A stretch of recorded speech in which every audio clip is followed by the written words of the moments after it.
we live? We are live. Thank you, family, for watching. My name is Brother Greg, aka the real gLO. You are watching gLO Sessions, and today's episode is brought to you by One Shot Energy. For those of you that have issues with candy consumption, that's me. If you love Starburst, Skittles, all that good stuff, well, One Shot Energy, link is in the bio. They have what you call functional candy. So for those of you that are gamers, you're content creators, maybe you're a public speaker, maybe you just like to have focus and have your candy at the same time, they have what you call functional candy, everything from energy chews to focus chews. And I'll talk about the last one in just a second, but these functional candies have 75 milligrams of caffeine, 600 milligrams of nootropics. I know that's kind of a marketing term, but it kind of helps you become a little bit more sharper, more smarter. But they also have focus chews, which have the same benefits of the energy chews, but without the added caffeine, with immunity support, of course, the nootropic blend, and of course, vitamin support as well. Now, the last one that I'm excited about is actually the voice drops. So they got me on that Instagram ad. So for those of you that are on Instagram, they got me with this Instagram ad and it hit me up with voice drops. So I'm excited to share these products with you guys. The voice drops are a low sugar yuzu honey lozenge, which soothes and protects your throat and voice, with slippery elm. I can't even pronounce the word, so we'll just use some fancy words later. Licorice root, and basically helps you for public speaking to be a little bit more relaxed and not so scratchy throat. You won't need as much hot tea and all the good stuff. Anyways, I'm spending a lot of time on this. OneShotEnergy.com, link is in the bio for those of you that are interested. They also have a voice bundle, which comes with energy and focus, and also a new flavor that's coming out. It's called Toxic Tanaveria. I don't even know what that is, so I want to check it out when I'm done today. Flavors like mandarin orange, blue raspberry, all your typical flavors. Promo code AMGLO or AMBGLO, and at checkout at OneShotEnergy.com, and we just partnered up with them, so we're excited to announce that partnership with you guys. Well, let's do this. Today we have a very special guest, and I met this person on social media, Twitter, or formerly known as Twitter. Now it's called X. Thanks, Elon.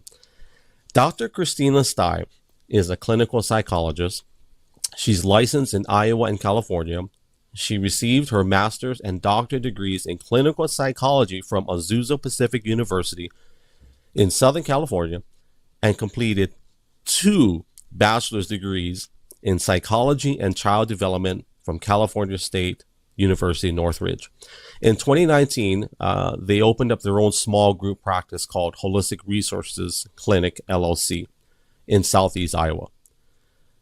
In this practice, they provide individual therapy and neuropsychological assessments for children, teens, and young adults. Now, Dr. Christina Sta is also an author of a book called Don't Pass It On, You Can Break the Cycle. And she also owns a publishing company along with her husband, Josh. I'm trying to speak proper English. I wanted to say brother Josh because I'm from Hawaii. So, but I'm excited to have Dr. Christina with us today, and we're going to just hang out, talk story. We're going to talk about some issues, of course, in the area of psychology. Hopefully we'll cover some I don't know, some popular culture topics. We'll see. But ladies and gentlemen, in about 41 seconds, you're going to get a chance to meet Dr. Christina Sta. This is gLO Sessions episode number 51. We'll be back in 41 seconds.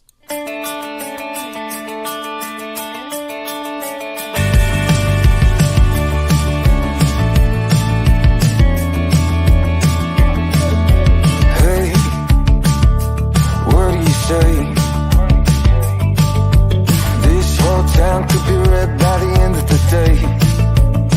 If you feel alright, we can throw it and drive. With the radio world so loud they can hear us from miles. Me and you, nothing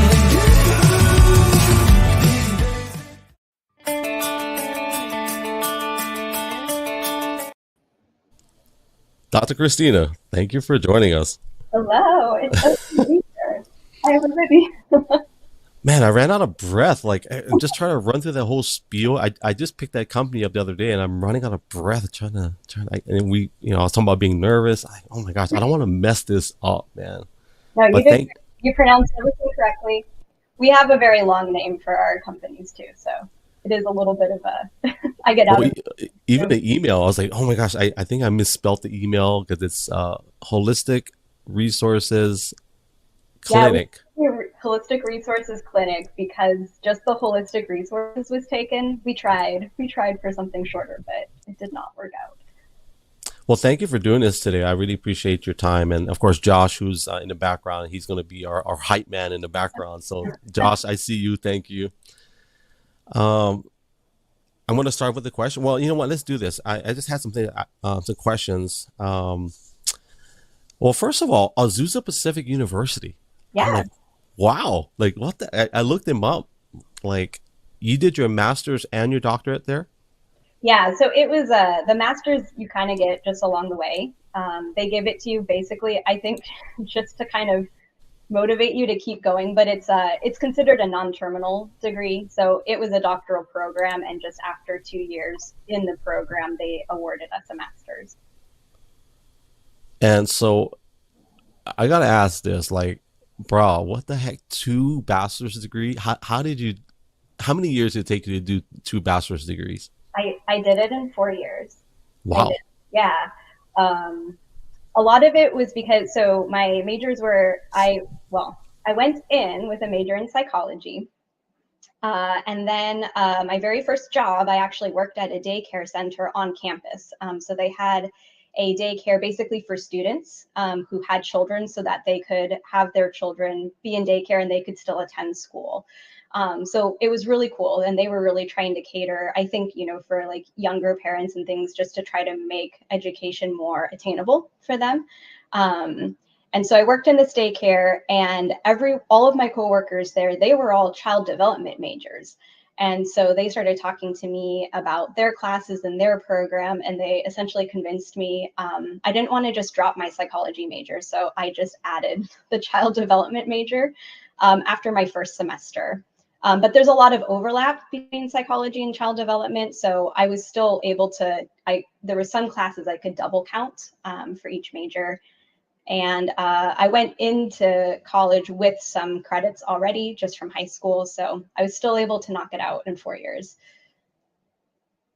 My wife did bachelor's for business administration in 3 years. And that was hard for us because we're, got a family, and she's working on her master's degree. So she just finished, literally just finished last week. So Wow, congratulations. That's awesome. it's hard, bro, when you got kids and we're in ministry and we have business projects that we do. We have, one, two, three, we have 3 LLCs that we operate. So many different moving parts. And for her to get her degree at this chapter of life, I'm super proud of her. And the fact that you got 2, bro, that's legit. I will say this. And then the book, we'll talk about that in a second. But so the book is something you authored.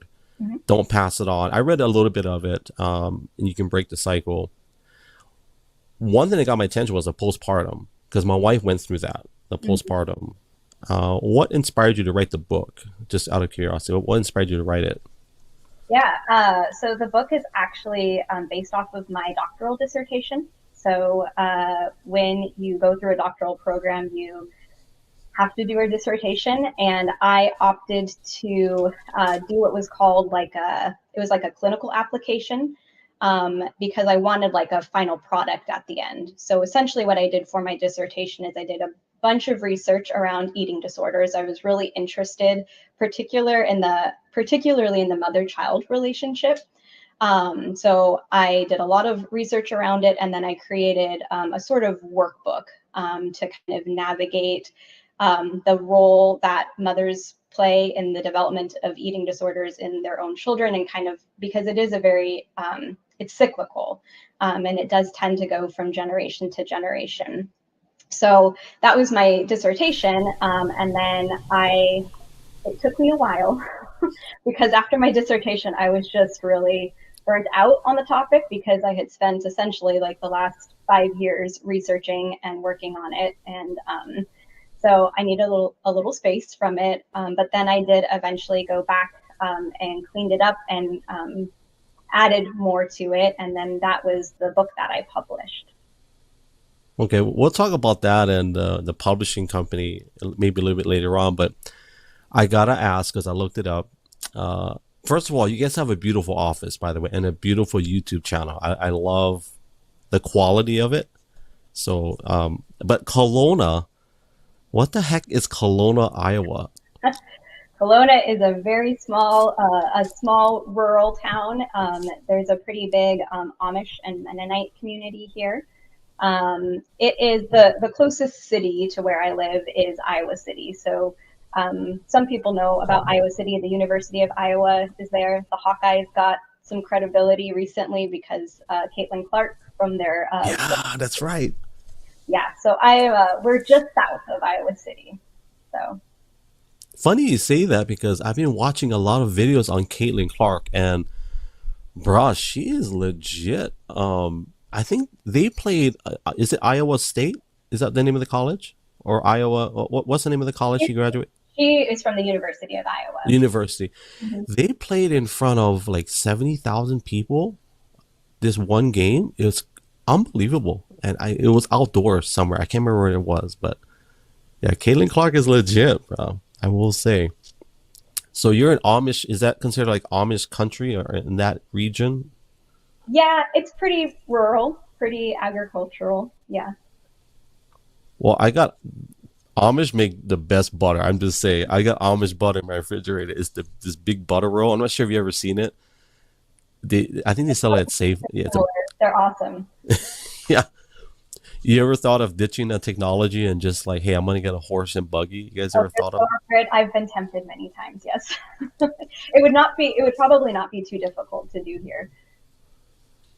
How do you change from where you are now to horse and buggy and making your own food and butter? That's pretty intense. Yeah. Well, honestly, the change from Southern California just to Iowa in general, that was a pretty big shift, just like culturally and geographically. Now, you're from Iowa originally? I'm from Southern California originally. Oh, okay. Wow. That's a culture shock. Yeah. Yeah. Because I'm from Hawaii, so like, as a kid I used to live in the South, but born and raised Hawaiian. My mom's Hawaiian Chinese, dad's Filipino. To move to a town that's we live in a rancher's town right now, so we have a home here and a property in Hawaii. But here it's a culture shock. It's a farm town, It's like there's no diversity at all. So. But they're very gracious here. They're super. I feel the farm towns are so hardworking that they don't have time for nonsense or drama. That's how I feel. Mm-hmm. That's how I feel anyway. Yeah. So I'm going to get right into some of my notes. I share a little bit with you, but here's my question is, of all of your education and expertise, why children and teenagers? Why did you choose that approach in your area of psychology? Yeah, I think the simple answer for that is I love kids, and I ever since like when I was old enough to start babysitting, I started babysitting. I always felt like I could connect really well with kids. I felt like they gravitated towards me. And then as I got older, I felt like kids were a little bit easier to relate to even than adults. So yeah, that it kind of started from there. So I knew pretty early on that I, wanted to work with kids and teens. And so that's even, in my studies and with the jobs that I had. And then in the classes that I took, I geared most everything to children and adolescents. And then with my graduate program, I obviously had kind of more of like a generalized education. So I learned how to do therapy with adults as well, and how to do assessment with both children and adults. And so in therapy right now, I do work just with kids and teens and some young adults. I've had some that I started out as teens and that then they became young adults, and I still work with them. And I do testing with all ages. But yeah, my heart really just has always been with kids. I've always just felt like I could connect really well to them. So you're that auntie, you're that auntie that plays with the kids at the family dinners. Yeah, I'd rather hang out with the kids than with the Yeah. most of the time. You know, life is easier when you're a kid. Except for King Kong. I'm gonna get some free therapy from you, but I was so scared of King Kong as a kid. Like, he used to live in my hallway, up in the top corner. So every time I went into the hallway, I would always have to run out of the hallway because I knew he was waiting for me, you know. But other than that, yeah, life is easier as a kid. Yeah, it really is. Now, play therapy. Do you do play therapy with kids? Like, I'm not sure if that's the right term. Yeah, I do. Yeah, I definitely do some. We transitioned to being fully virtual about 4.5 years ago when the pandemic first hit. So it looks a little bit different now. But I would say, yeah, I definitely do that. I love sand tray. I learned how to do sand tray therapy. But really, you know, play therapy can be, I mean, with anyone that has an imagination, you can do any sort of play therapy. I do love that, especially when working with kids that maybe have a little bit of a harder time opening up or talking directly about things, because there's a way that you can kind of just indirectly address topics and issues without having to be directly talking about the thing and directly processing it. And my experience is that most kids just tend to process things a little bit better that way anyway. Most of my kids are not just like, I'm going to sit on this couch and like stare at you for the next 60 minutes and just talk to you, right? It's very interactive. So when I was doing in-person work, especially, like most of my work I'd be on the ground with them. We'd be, you know, playing with different things or doing a game together or doing an activity together. And there would be discussion and dialogue along the way. But when there's like another activity to be doing alongside it, I feel like that really helps with the processing piece of it. I think we all, when it comes to conversation, I try to convince my wife that in the area of play therapy, I'm trying to connect this dot. But I used to try to convince her that, you know, honey, video games are a great way for me to communicate, you know. So I used to have a PlayStation 4. I had the whole Xbox. And it's funny because I literally bought and sold 3 of them just because I couldn't manage my time well. But that's not really play therapy. But my oldest daughter, a lot of people may not know this story, but I think most people do. But we adopted her. She was a foster child, still family, you know, it was from my wife's family, but she was traumatized in a very, very heavy way. And so one of the things we had to do was play therapy. And I didn't know what that was at the time. And it's amazing what they uncover with just a child sitting there with a table full of toys and them communicating while they're playing with toys. And the one that really broke my heart was when they had the dolls. That one really shook a little bit when they brought out the toys and the dolls, and they kind of explained, hey, this is proper, improper. But the play therapy I think is very effective. But that's a long time ago. That daughter, I think I shared with you, she just graduated college in Boston, and she got married.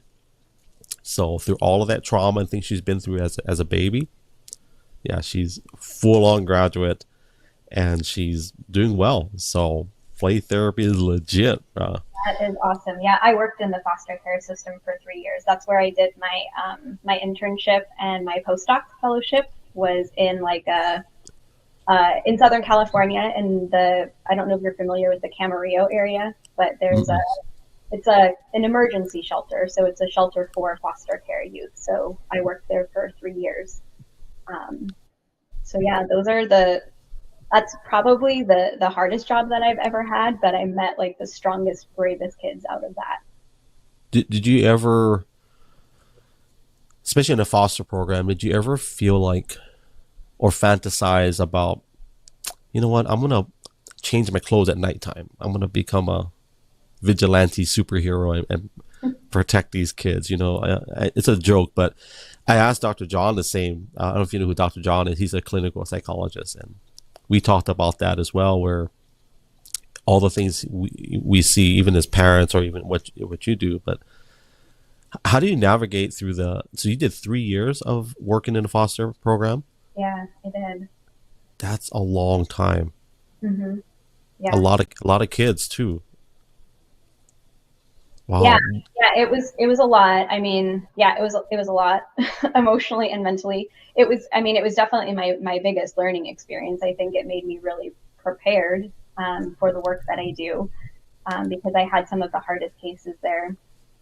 But like I said, I mean, I think I learned more from the clients that I worked with, the kids that I worked with, and I think they learned from me sometimes. So yeah. Well, we learn from our kids for sure, especially in the traumas that they go through. We fostered 3 kids before my daughter. Actually, around the same time. Actually, they were kind of in Hawaii. We say hanai, which is basically like family. Mm-hmm. So culturally, if my sister has an issue, and I'll be transparent, I've shared this before, but my sister-in-law used to have a drug problem, and so we took the kids in. No question. There was no debate. There was no. They're going to come stay with us, and you figure out what you got to figure out. And there was some drama, of course, with that.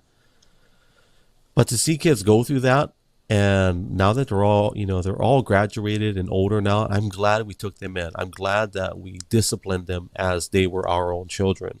Mm-hmm. And we learned a lot. Like, these kids are tough, man.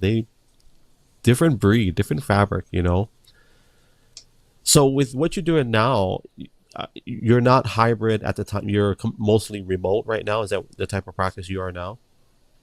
Yeah, fully virtual. And so most of your cases, are they in Iowa, or do you have some in California too?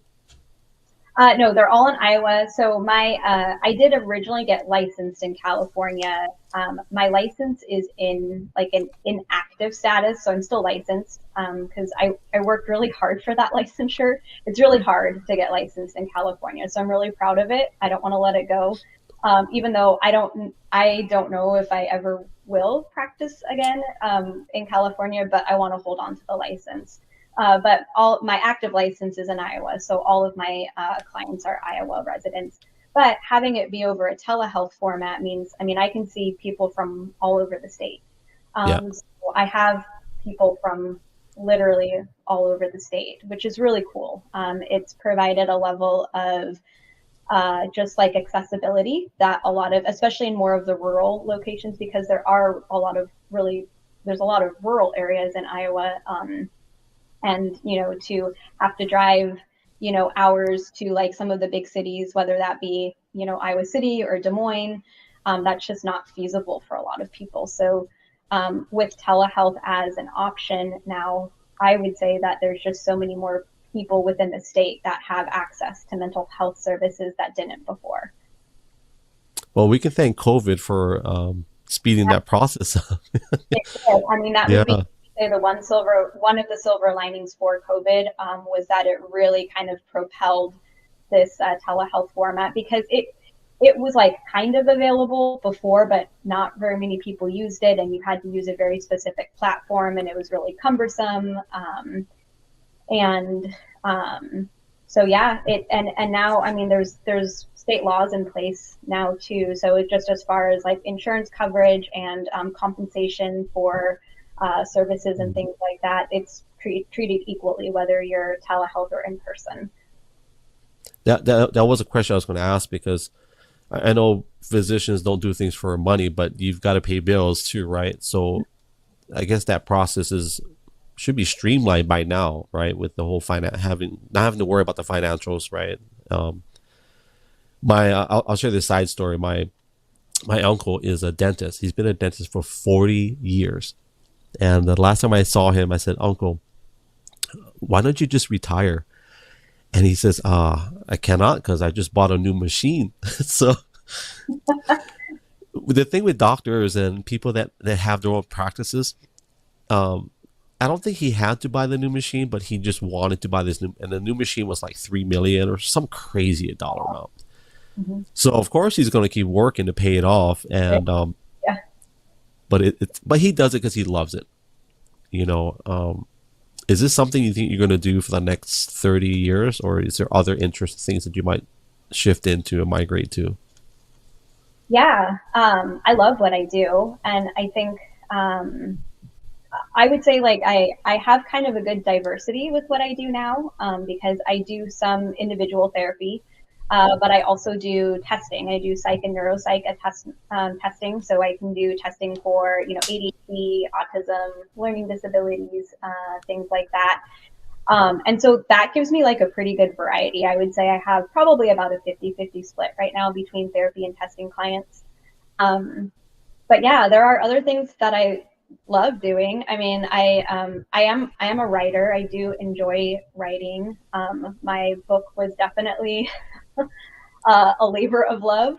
And so I do, and that was, one of my biggest dreams was to be a published author. So I'd love to be able to continue writing. I also love speaking, so I could envision me doing more of this. I have been on a couple of podcasts before.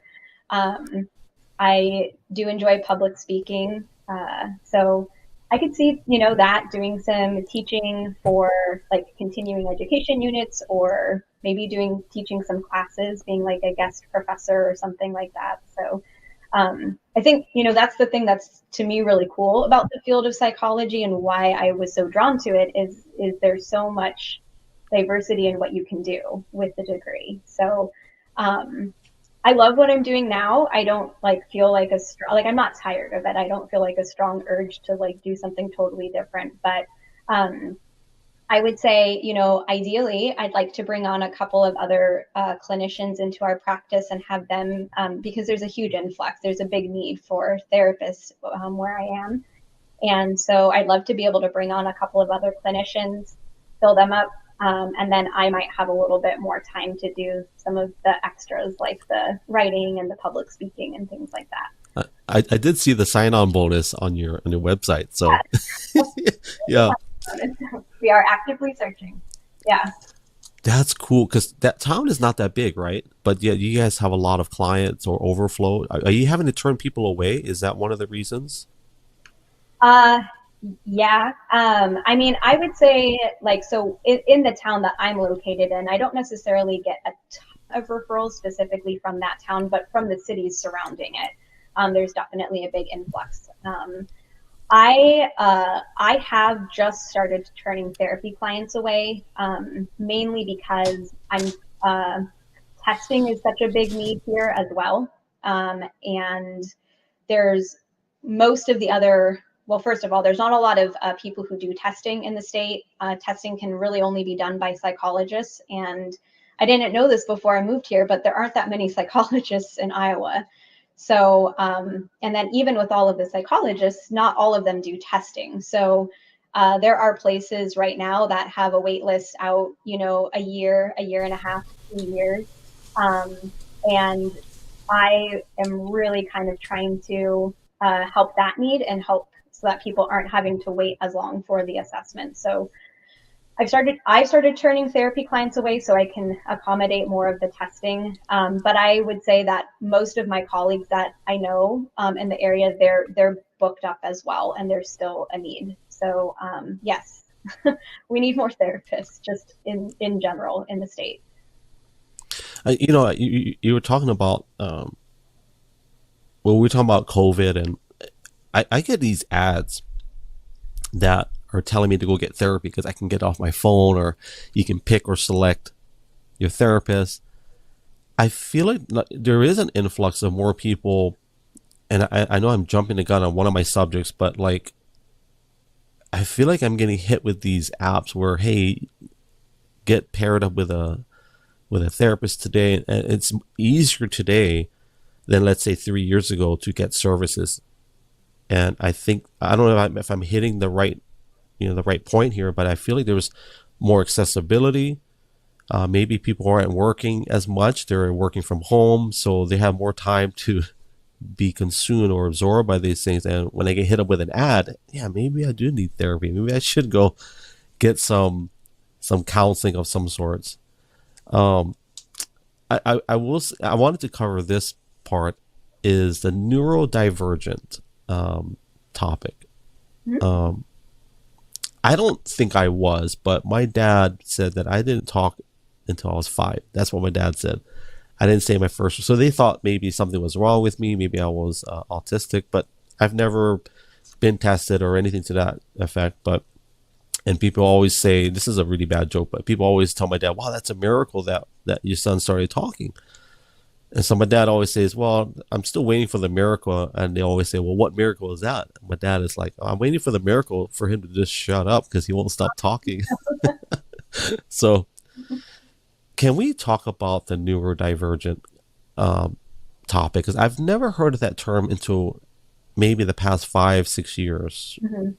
And I did look it up, but like in the term in itself, what does it actually mean to be neurodivergent? Yeah, that's a great question. And I will say, I mean, I think you're not alone in just having like only kind of come across this topic maybe in the last 5 or 6 years. I mean, I personally felt like there was a really big influx also kind of, around the COVID period. I was all of a sudden getting a huge influx of testing referrals, particularly from the adult population who were interested in being tested for autism or ADHD. But, I would say there's in the simplest terms that I can think of, neurodivergence essentially just means diverging from what the norm or the kind of average is. So I like to think of it as, neurodivergent folks have brains that tend to be wired a little bit differently and to think differently than those with, neurotypical brains. Well, I will say I agree with the recent, especially in social media, there's been a lot of people saying that they have this and they have this diagnoses. And I shared this with Dr. Heath and even Dr. John. I feel like there's been a lot of people that use certain terminologies. And I don't mean to offend anybody in any way, but I feel like there are people that say, oh, I have this or that. And I don't know if they've ever tested themselves or if they're self-diagnosing. And I feel like for some, it's like, it's a way to get attention. And I mean, is that unfair for me to say something like that? Because I don't want to be offensive, obviously, but have you found that people sometimes maybe label themselves because it gets them a certain type of attention? I don't know that I would necessarily say that I feel like people do it for attention, but I have definitely noticed there's been a trend, especially on social media, because again, around the same time, I think there's been around the same time of when COVID hit, there's been, I would just say, like a growing movement, for advocacy around neurodivergent rights and education and proper training and awareness around, what it even means to be neurodivergent. Because I would say, historically, our view on what it means to be a certain thing has been so boxed in. We see everything through a box, where the reality, from my perspective and my experience, is that, everything really exists on a spectrum. So there's been a neurodiversity movement, which I think overall has been really positive, but it has definitely led to, I think, there are a lot of folks that then are going towards, self-diagnosing, which I do see self-diagnosis for the most part as valid. And I think that, accessibility is one thing. Not everybody has the resources or the finances to be able to go and get like a formal assessment. If you don't get, I can just speak transparently, I take insurance, and the vast majority of the folks that I do testing with, their insurance covers, a good portion of it. But if I were to do like a purely out of pocket assessment, no insurance, nothing, a full comprehensive evaluation is like thousands of dollars. And that's just not accessible to most people.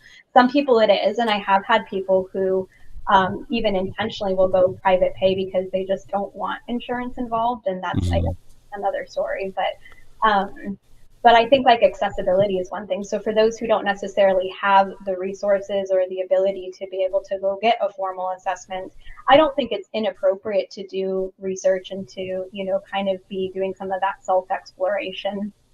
But I do have a concern, because what I do tend to see a lot on social media is, people making, reels or a TikTok video about, well, if you have, XYZ, then you are this. Mm-hmm. The vast majority of the videos that I've seen, I'm looking at these and I'm like, yeah, actually, that's not diagnostic criteria for autism, or that's not diagnostic criteria for ADHD, or it might be diagnostic criteria for something else, but they're describing it as another thing. So I think that, we need to tread really carefully around that, because I think there's potential for there's just to be like a lot of misinformation perpetuated, and then people are, labeling themselves or diagnosing themselves, and, it might not be accurate, at the end of the day. So, yeah, it is a double-edged sword. And growing up, we didn't have a lot of these terminologies. Like, I joke about it, but I think I had ADHD as a kid, and my dad would just spank it out of me, so I'm okay now. But I know I didn't have it. But we joke about, now that I'm older, I'm a parent now. So, but there were times when we would just flash this term like, "Oh, I'm OCD," and I'm like, "No, you're not." You just, it's just kind of loosely throw it out there. But I do agree that giving people accessibility and giving them access. Now, there are some concerns that I made some notes of in the area of people that are neurodivergent, and that's eating disorders, maybe traumas, that maybe and anxiety and depression that tags along to these. Mm-hmm. Can you share some stories, or maybe some things that you can share in regards to connect the dots from anxiety and depression in regards to someone that may be neurodivergent? Yeah. I guess I don't know if you want anything specific, but I would say that, my experience has been that a lot of times, especially when there is undiagnosed neurodivergence, so if somebody has ADHD or is autistic, or has a learning disability, or things along those lines, but it hasn't been diagnosed, that can be, a lot of times there is, kind of residual like anxiety and depression that develops as a result of not being diagnosed, not having the proper accommodations in place or the proper resources. Because a lot of times, people in those situations where if they aren't diagnosed, and I would say this happens a lot with kids especially, is they just end up feeling like there's something wrong with them. Mm-hmm. And that, if you feel like there's something wrong with you, or you don't fit in, or you're not like the other kids, that is it's not, it doesn't take a rocket science, a scientist to figure out that, well, yeah, that can lead to depression and anxiety and low self-esteem. If you just don't think like other kids, or if you're having a hard time getting along with others, or making friends, or keeping friends, or, following along in a conversation, or things like that. So I definitely would say that, I think that the anxiety and depression often gets identified first, right? And that is maybe just, oh yeah, like, this kid's depressed, or this kid has anxiety. And that may be true, but I would say particularly for those that have not been diagnosed with a neurodivergent condition yet, it is very common to see, anxiety and depression kind of manifest as a result of that. So I would say not necessarily like a true depressive disorder or a true anxiety disorder, because once they're appropriately diagnosed and they get the right accommodations and the right resources, then a lot of times I see that anxiety and depression, if not disappear completely, at least be really significantly minimized, because they're getting what they need at that point. I used to work for a company called Nurse Finders when I was in college. And basically what I did was I offered respite care to parents. Mm-hmm. So a lot of my clients were diagnosed with either ADHD, and I love working with those kids. I would basically shadow them at school and basically help kind of guide their behavior so they don't get kicked out of the class, basically, and there are these directives, and One kid, he was so embarrassed because he was in a general classes, but everybody knew that he was special education, right? Because of me. But whenever he started to get triggered by something, you could not force him to any corner or any box. You just had to let him vent and let him say what he needed to say, and genuinely actually be there with him, so he knows that you're listening, that you care. And once he was okay with that, then he would focus. Extremely intelligent, right? It's just there's certain things, and of course it stemmed from trauma from home. Mom was, in and out of institutions and drugs and all that stuff, so that didn't help as well. But another one that I worked with had he was, how tall was he? I think he was like 5'10", 250 pounds, autistic, very physical. And I learned a lot from that one client. But we were driving one day and he kept laughing. So I'm driving, he's in the passenger seat. I took him to the mall, we went shopping and gave the parents a break. And he kept laughing. I said, Chris, I'll use a fake name. I said, Chris, why are you laughing? He didn't tell me. And there was this car next to me. They looked at me and they told me, pull over. They wanted to fight me. And I'm like, oh no, what did you do, Chris? And he had his middle finger hit. He kept sticking middle finger to the guys on the road. I was like, oh no, Chris. I had to explain to the guys, no, hey, this is. And to this day, I don't know. I don't know what that was. I really don't know. It's a funny story. But I'm saying all that, Dr. Christina, that I do believe it's important to get these diagnosed, to know what's going on, because sometimes you don't know, right? Like my son has sensory processing disorder, and I didn't know what that was until my wife kind of walked me through that. And I learned a lot through that, and learning how to love my kid and giving him space. And he's that kid that has to touch the spaghetti, right? He has to squish it in his hands. Maybe you can help me with this, Dr. Christina, but we keep running out of shampoo and conditioner. Like, I'm not even kidding. Like, if we buy a bottle of shampoo, it's going to be gone by tomorrow because he likes to squeeze it and play with it. Yeah. So do you have any any tips or tricks on how to get our son to stop using all the shampoo or conditioner? I mean, well, find maybe something cheaper that he can use. But it seems like it's a sensory thing, right? Like, so Yeah. when it comes to sensory needs, I think that there tend to be we tend to be either sensory seekers, like we're very seeking of like sensory input, or we're avoidant. And we could be seeking and avoidant at the same time for different stimuli, right? So it sounds like he's a high sensory needs kid. Like, so he needs a lot of input. So I would say either find something with the same consistency that is cheaper, but it seems like that's what it is. And maybe the consistency, but I would wonder if part of it is the smell. Like, is there like a sense to it that he likes? Does he like what is it about it that, that he's drawn to with it? So that would be kind of a fun thing to explore. But yeah, it seems like that's it. And what I would say is that for those that are sensory seeking, it's fulfilling a need, right? There's something about like that input that is regulating, for those folks.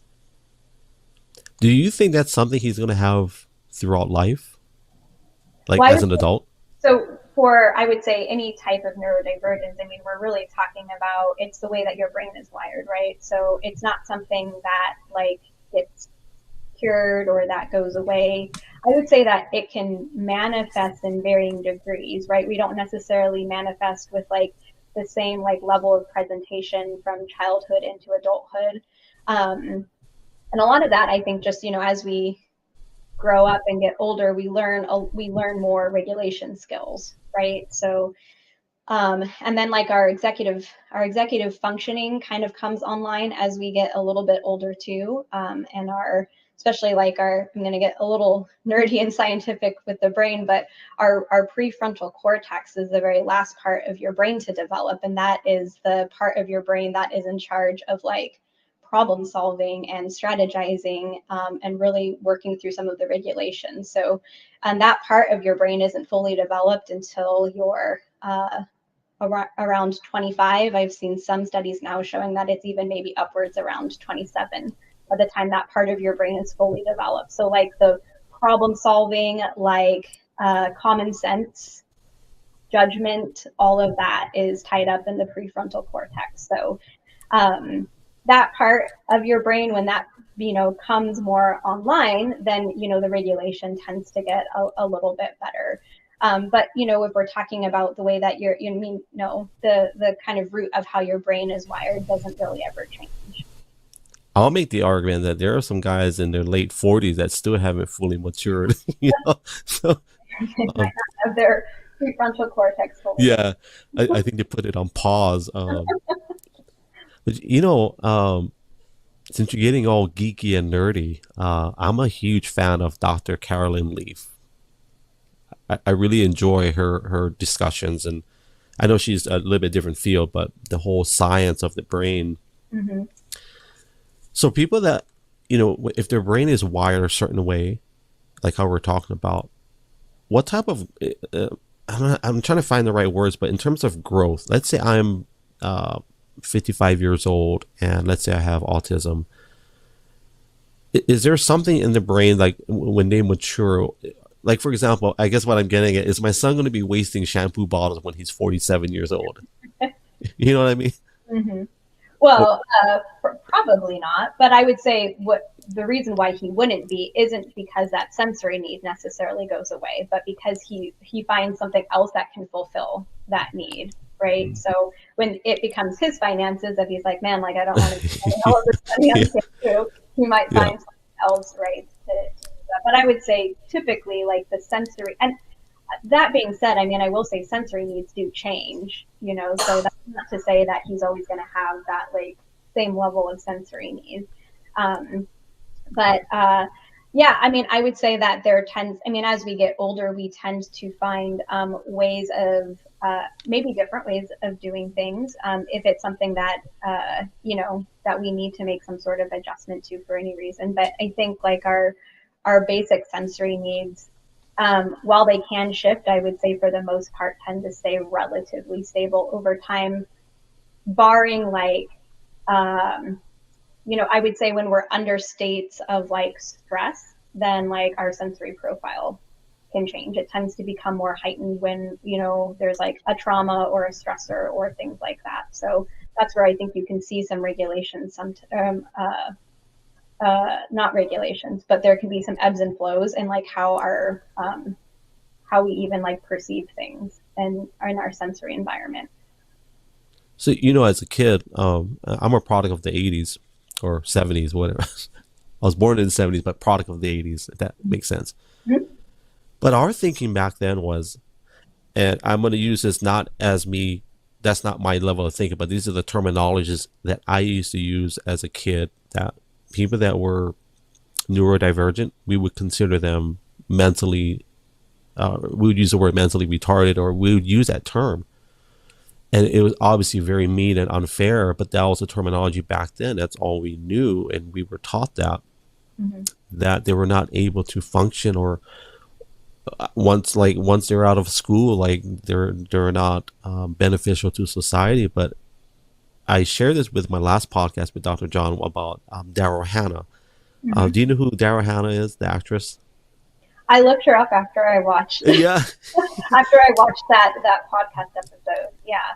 I didn't know. And interesting how she came out years later, right? And she said, I'm actually autistic. And it's just powerful. I mean, that all the things that she's done, it definitely debunked things, our level of thinking. In the area of that, for kids that are in school today, that let's say they have autism, what are their what's available to them? I'll just leave it at that. Like when they graduate high school, what have you seen of like public figures or maybe business leaders? I know there's one growing up who was a famous actor. There's a famous song, "Oh Bloody, Oh Bloody, Life Goes On." I forget the name of the actor, but very famous actor, and he was I think he had Down syndrome, I believe. Can't remember. The functionality of people that have certain types of disorders. What do you see them becoming, or jobs or things that they have available to them? I know that's a very broad question, but Well, I mean, I think the first thing is that we kind of need to qualify what level of like support needs are we talking about, right? Because hmm for autism, for example, autism exists on a spectrum. So you know, what you grew up with, which you know, is not, I mean, that's kind of what so I was born in the 80s, raised in the 90s. But I mean, that was like my level of awareness around it too, right? That there were these kids with special needs, and that they had, you know, an intellectual disability, the vast majority of them. And I would say like there definitely are autistic individuals that also have a co-occurring intellectual disability. But that's one of the things that I think has been really misunderstood and stereotyped within the, you know, autistic diagnosis, is that all autistic individuals have an intellectual disability, and that's not true. Or all autistic individuals have a really high level of support needs, and that's not true. So, uh, and that's been, I would say, you know, even over the last handful of years, that there's been this big like expanding and widening around like the diagnostic, not really the diagnostic criteria, but our understanding and interpretation of the diagnostic criteria.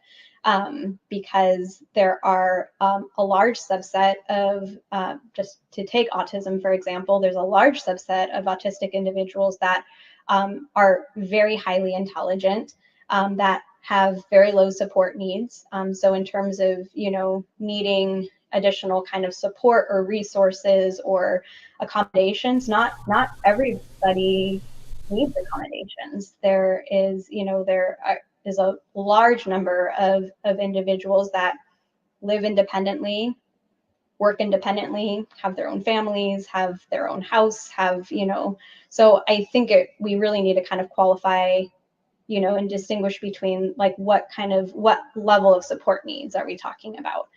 But I would say, you know, for those that have a higher level of support needs, so whether that be, you know, an intellectual disability, or that, you know, just because of certain aspects. So somebody who has really significant sensory sensitivities, for example, so cannot, you know, tolerate certain noises, or certain textures, or bright lights, or things like that. I would say, you know, accommodations should really be very individualized in terms of what, you know, what that person specifically needs. But I would say that there's, you know, a variety of supports, whether that be like vocational rehab supports, or whether that be, you know, but I think honestly, like a lot of it really comes with diagnosis too, and awareness around like being able to kind of connect in with yourself and realizing, you know, what is it that I need? Because I think that I would say that that's just the greatest level of empowerment that we can give somebody, right? Is to learn how to connect in with themselves, with their body, with their brain, and to understand and be able to communicate in one way or another, right? Whether that be verbally, whether that be through like an alternative communication device, whether that be through sign language, whether that be through gesturing, you know, being able to advocate for and communicate what their needs are in that moment. so when you say spectrum, because I didn't have that growing up, we didn't have that language of, you know, the spectrum. Like how diverse is this spectrum? Like what can, I don't even know if that's the right question, but when you say someone is on a spectrum, so for someone like me, how do you explain to someone like me, like I'm on the spectrum, or this person, like how do you explain that, the spectrum? Well, I would say the spectrum is very diverse and wide ranging. And I would say that, I mean, that's one of the things that I've seen over the last handful of years, is that our understanding of the autism spectrum in particular, because I would make an argument that pretty much everything exists on a spectrum, right? Like anxiety exists on a spectrum, ADHD exists on a spectrum, depression exists on a spectrum, OCD exists on a spectrum. But I think that particularly within, I would say like within like the ADHD and autistic communities, there's been just a growing, I would say just a higher level of education and awareness around like what that actually means, and that it is a very broad ranging spectrum. It's not as narrow as I was going to say, as I was led to believe, because, you know, even when I was in school and going through my, you know, my doctoral training, I've worked with the neurodivergent population for decades at this point. But I'm neurodivergent, and I didn't know that I was neurodivergent until like decades later. So I think, you know, I had such a narrow view of what that was and what I was taught that was. So I think it's hard, I think, to describe to people when somebody asks like, well, what does it mean to be on the spectrum? Mm-hmm. But I think, you know, that's why it's important to have discussion about it and what it can look like to be on the spectrum, because I would say that, you know, the vast majority of people that I encounter are not going to necessarily tag me as an autistic individual, but I am. But I don't necessarily like look that way or present that way. So I think that, you know, our concept of what autism looks like, what ADHD looks like, what, you know, anything looks like. So how did you find out that? Did you do your own assessment? Did you see someone? How did you figure that out?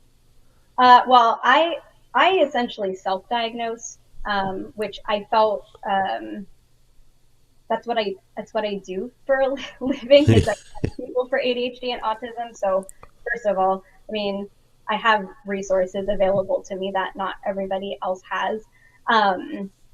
And I think, you know, and I have known other psychologists and other mental health professionals that have gone out and gotten their own, like have gotten a professional diagnosis, a formal diagnosis. And some people, you know, feel like they need that or they want that, you know, for a number of reasons. I don't particularly at this point in my life feel like I don't feel like I need to kind of prove myself to anything. I mean, I feel very confident in that now. But I will say, like, it was something, like, I did not see this in myself when this had been, like, a population that I'd been working with for, at that point, I mean, like, 15 years. So I think that, I think that what it really is going to take is, you know, kind of ongoing conversations like this, and having people be vocal about what it looks like, you know, to be a neurodivergent individual and to have a neurodivergent brain, because it starts pulling us out of like those stereotypes then, because I think, you know, we tend to go off of what we see in movies or what we see in TV shows or what we've been taught or what we've seen in schools or what our teachers have told us. And so, I think that, you know, that kind of ongoing conversation is what, you know, helps raise that awareness and help kind of broaden, like, you know, that outside of the box kind of thinking. Well, you know, like, I'll be transparent. Like, I'm sure there's some things that if I had the opportunity to self-diagnose, I would probably feel like maybe I'm not good enough, or maybe I don't meet a standard of what my peers like. Did you have, when you self-diagnosed, were there any feeling how did you feel like after you figured out certain things that, wow, okay, like, was there any change in your demeanor or the way you thought on life? Or I mean, I think that it's I would say, like, there's a lot of complexity to it, because I think that there's like an element of kind of like connecting the dots and being like, oh, okay, like this kind that's of why. okay, yeah, this is why. or even, I mean, the first thing, honestly, like there were things that I wasn't even aware that I was doing. Like, I mean, some of the first things, like my husband was actually the one that, I was talking about an autistic client one day, anonymously, of course, but like just kind of about various aspects. And he was like kind of looking at me funny, and he's like, well, he's like, Christina, he's like, well, you do all of those things too. And I was like, what? He's like, yeah, like you do all of those things too. And I'm like, no, I don't. He's like, well, yeah, you do. Like I live with you. Like you do these things. And so I think that like there was so much that like I just wasn't even necessarily aware of that I was doing. What he was referring to stimming. Like there were certain stims that I was doing that like I just like had I had no clue. Like I just was kind of doing them subconsciously. And he would like just kind of see me doing these like weird movements and things like that. And I didn't even really know I was doing them. So like that was just an aspect of it. But there were, I think, some places where I started then connecting the dots or kind of just becoming a little bit more aware about like myself and who I was as a person. But there definitely was, I would say, like a grieving process that came with it, because I think that, so just as a whole, I mean, there still is such like a huge stigma against anything that isn't like quote unquote normal or typical. Also, I mean, just the world that we live in, the society that we live in was designed for the neurotypical individual. So, living in a world that wasn't necessarily built for me. I mean, that is where, many would argue that, if we consider these conditions to be a disability, that most of the reason why they're a disability is because we are trying to function in a world that just wasn't really designed for us. But I think that, there has, and I'm still in this process, I would say, of coming to terms with certain things where I do have limitations in some areas, and I do have sensitivities in some areas. I have weaknesses in some areas. I have, things that I need to work on in some areas where I would say that like things that, if I really focus on them, that I can work on them and get, better or improve on those things. But there are certain aspects of my brain that are just like, this just is how my brain is, and this is never going to be something that comes easily to me. Doesn't necessarily mean that I can't do it, but this is never going to be something that is just like easy for me. And I think, as a person that is I'm very perfectionistic in my thinking. I'm very rigid in my thinking, which is classic autistic. But that's been really hard for me because I'm an overachiever. I'm a perfectionist, and so coming to terms with the fact that like I'm never going to like attain this level of perfection, even though I know just like as a human, I know that that's not possible, right? But that's probably been like the hardest thing for me, is actually accepting the parts of myself that and really seeing it like, for me in some of these areas, like this is a disability. This is something that is hard for me. This is never going to be something that comes easily for me. I can work on things, I can improve things, but but that's the thing, is I'm going to have to work really hard to do some of these things. And so I think that's something that still to this day, I am working on coming to terms with, because things will pop up at various times in my life, right? Because there's some things I'm great at. And then, when I'm confronted with something that is a struggle or a challenge, that's where it gets to be really hard for me sometimes. So is that kind of like what you were saying earlier? That's part of the grieving process, is walking through those seasons or chapters as they come. Yeah, that has been for me. I mean, I can't speak for everybody, but I would say that, the vast majority of adults that I know that have been diagnosed in adulthood do go through a grieving process of like kind of just coming to terms with like the limitations of your own brain, of your own body. And that, and again, everyone has a very individualized experience. So that's not necessarily something that everybody goes through, but it is a common thread that I see.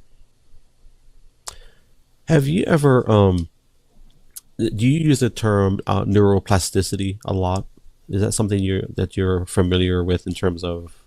I think the word is growth. I think that's Dr. Carolyn Leaf talks about neuroplasticity a lot. Have you listened to any of her public speaking events or any of her speeches? I guess if you. I think I'm familiar with her. I am familiar with the term of neuroplasticity. Like Yeah. our brain is neuroplastic. We are like constantly growing and developing new neural pathways. And so, yeah, like that part I think is like really cool. That part is really cool to me. So I would say like, yeah, in terms of like thinking in terms of neuroplasticity, that is where like I would say I don't ever want people to get to a place of just like necessarily if there's something that you are really wanting to shift or change and it's very important to you, you know, that I would say like the brain is an amazing thing. And I think the brain is Mhm. capable of a lot of things. But what I would say is that there's no amount of neuroplasticity that is going to turn my brain into a non-autistic brain Right. end of the day, right? I guess some of the questions that I had when I was kind of looking over what we're going to talk about today was if we believe in what she teaches. One of the things she teaches is that the brain was designed to change. Is there any part of the brain that I think one of the words I'm going to try to read it, but she said, "Can the mind change the brain?"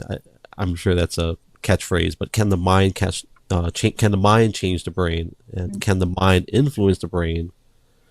And it's something that she's been doing 30 years. I think it's a case, kind of an ongoing study for 30 years, and just teaching people about the brain. And we're talking about, when you said the word grieving, it kind of made it kind of heavy for me, because there are some things that, like my son, there are some things and ways that we have to love on him. We have to love on him differently than the others. Like, I can tell him all day long that you are an amazing son. I love you. You're awesome. And it kind of hits him a little bit, but it doesn't hit him quite the same way as if I was to grab him and just squeeze the heck out of him. Mm-hmm. Yeah. And I'll just, He's a sensory kid. Yeah. yeah, yeah. Mm-hmm. Like, for me, I'm not a hugger. Like, I'm not a hugger at all. My love language is literally words of affirmation, and that's my primary. Me too. Yeah. But when my son came out and he needed that from me, I am a hugger now, but Mm-hmm. mostly just to him, so, which is weird, right? Because I'm okay giving hugs, but for him, it's like that's our thing. And as we get older, everything we're talking about, I keep fast forwarding with my kids. I'm like, what is Gideon going to be like when he's 40? Is there going to be a change? And not that what he's going through now is negative, or even someone that's neurodivergent, but I would like to believe, Dr. Christina, that there's, and I don't know, I'm not a scientist, but I would like to believe that there are some things in our brain, by way of miracle, or I'm not saying that anybody with any of these things are at a deficit, because I think that's furthest from the truth, because a lot of the kids I work with were crazy intelligent. Mm-hmm. Probably smarter than me, to be honest with you. They're probably a lot smarter than me, but some maybe as a focus issue, some maybe there are certain triggers that we have to stay away from. But I want to believe that by the way of neuroplasticity and the area of the brain, that there are things that can be done. And I'll share this story. I hope I'm not taking too long on this. My brother had 7 strokes. 2 blood clots, one in the midbrain and one in the cerebellum. So that created some major complications in his care. Long story short, he's fully coherent, although he's bedridden. He doesn't have vocal capabilities. We have a trach and a peg, full care, 24-hour care. But I asked him, do you want to be put in the list for the Neuralink? And we don't know what that is going to look like. Mm-hmm. But he can't speak verbally, but he does thumbs up, thumbs down. He blinks his eyes, nods his head. But I have this crazy belief that one day because I'm a firm believer in miracles. I think you and I are in the same fabric in terms of believers, and I have this firm belief that one day that there will be a crazy miracle where he'll be given access to those parts of his brain again, where he can function. I don't know. I'm a firm believer in that.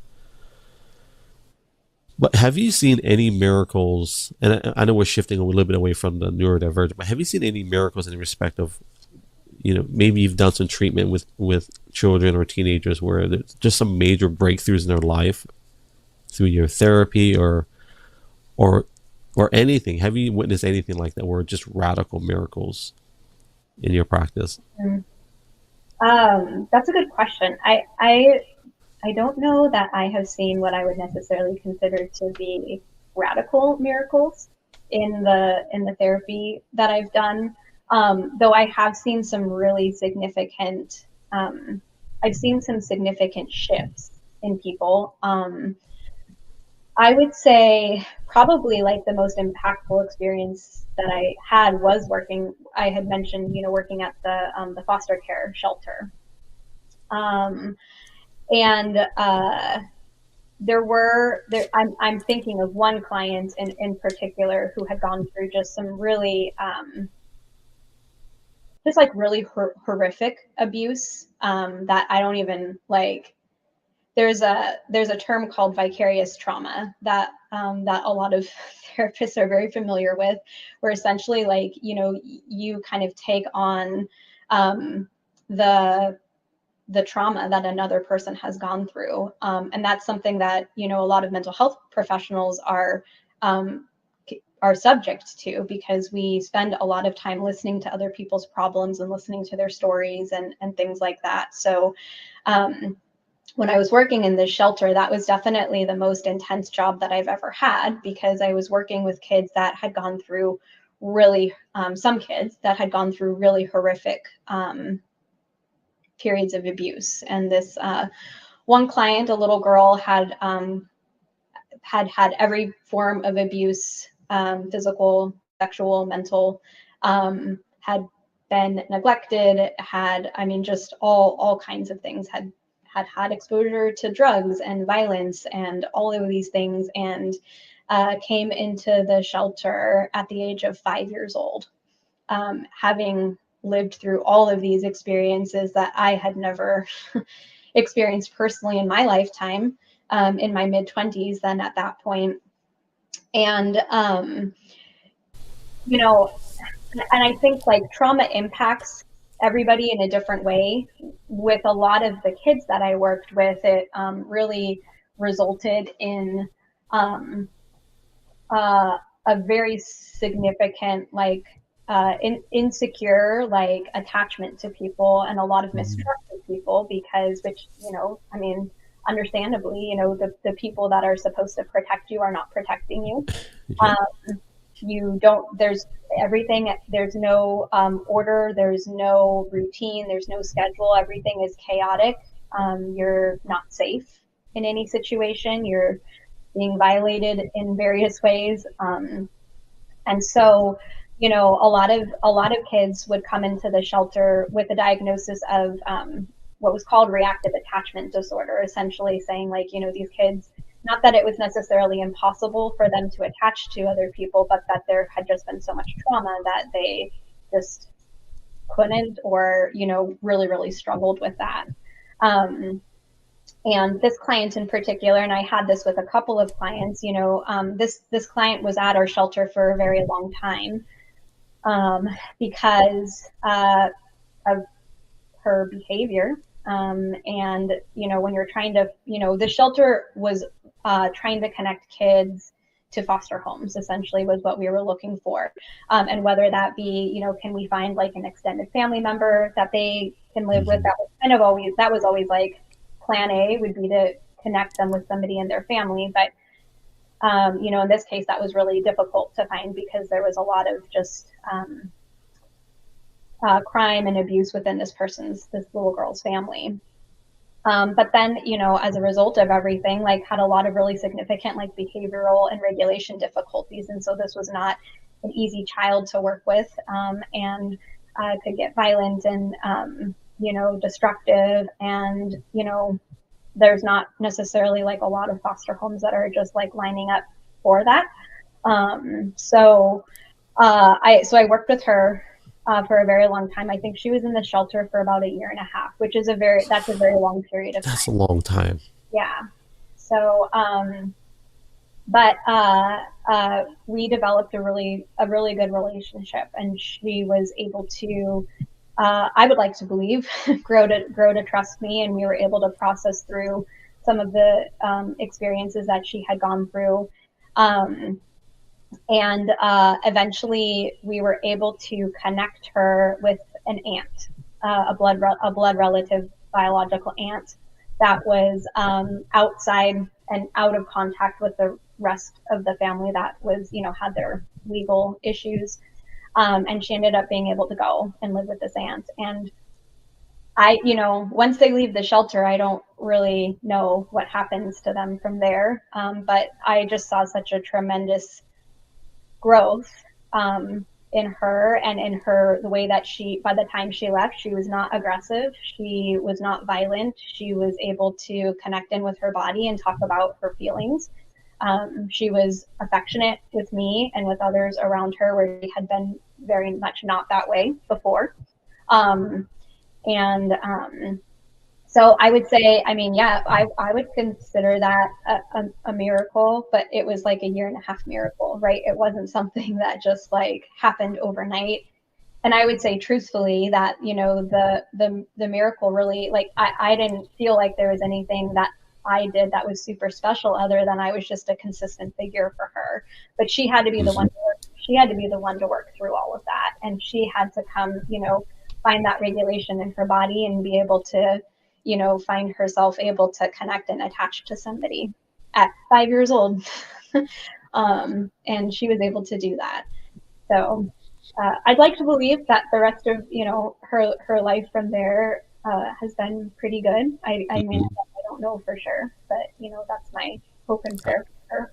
I'm pretty sure it is. And I know you're just doing your job, but I'll tell you this. I don't know if you know how, I'm just speaking from my heart, but I don't know if you know how extremely valuable the work that you do. I don't know how to disconnect my emotion, because I'm listening to your story, but it just took me back to my daughter. Mm-hmm. When we got her, she was 1.5, and she used to have these fat cheeks. So she would stick food in her mouth, she would eat, and then she would keep it in her mouth all day. And then every once in a while I would see her, and then we figured out what she was doing. She was storing food, just storing food in her cheeks. Because at 1.5, she learned how to survive not knowing where her next meal is going to come from. Mm-hmm.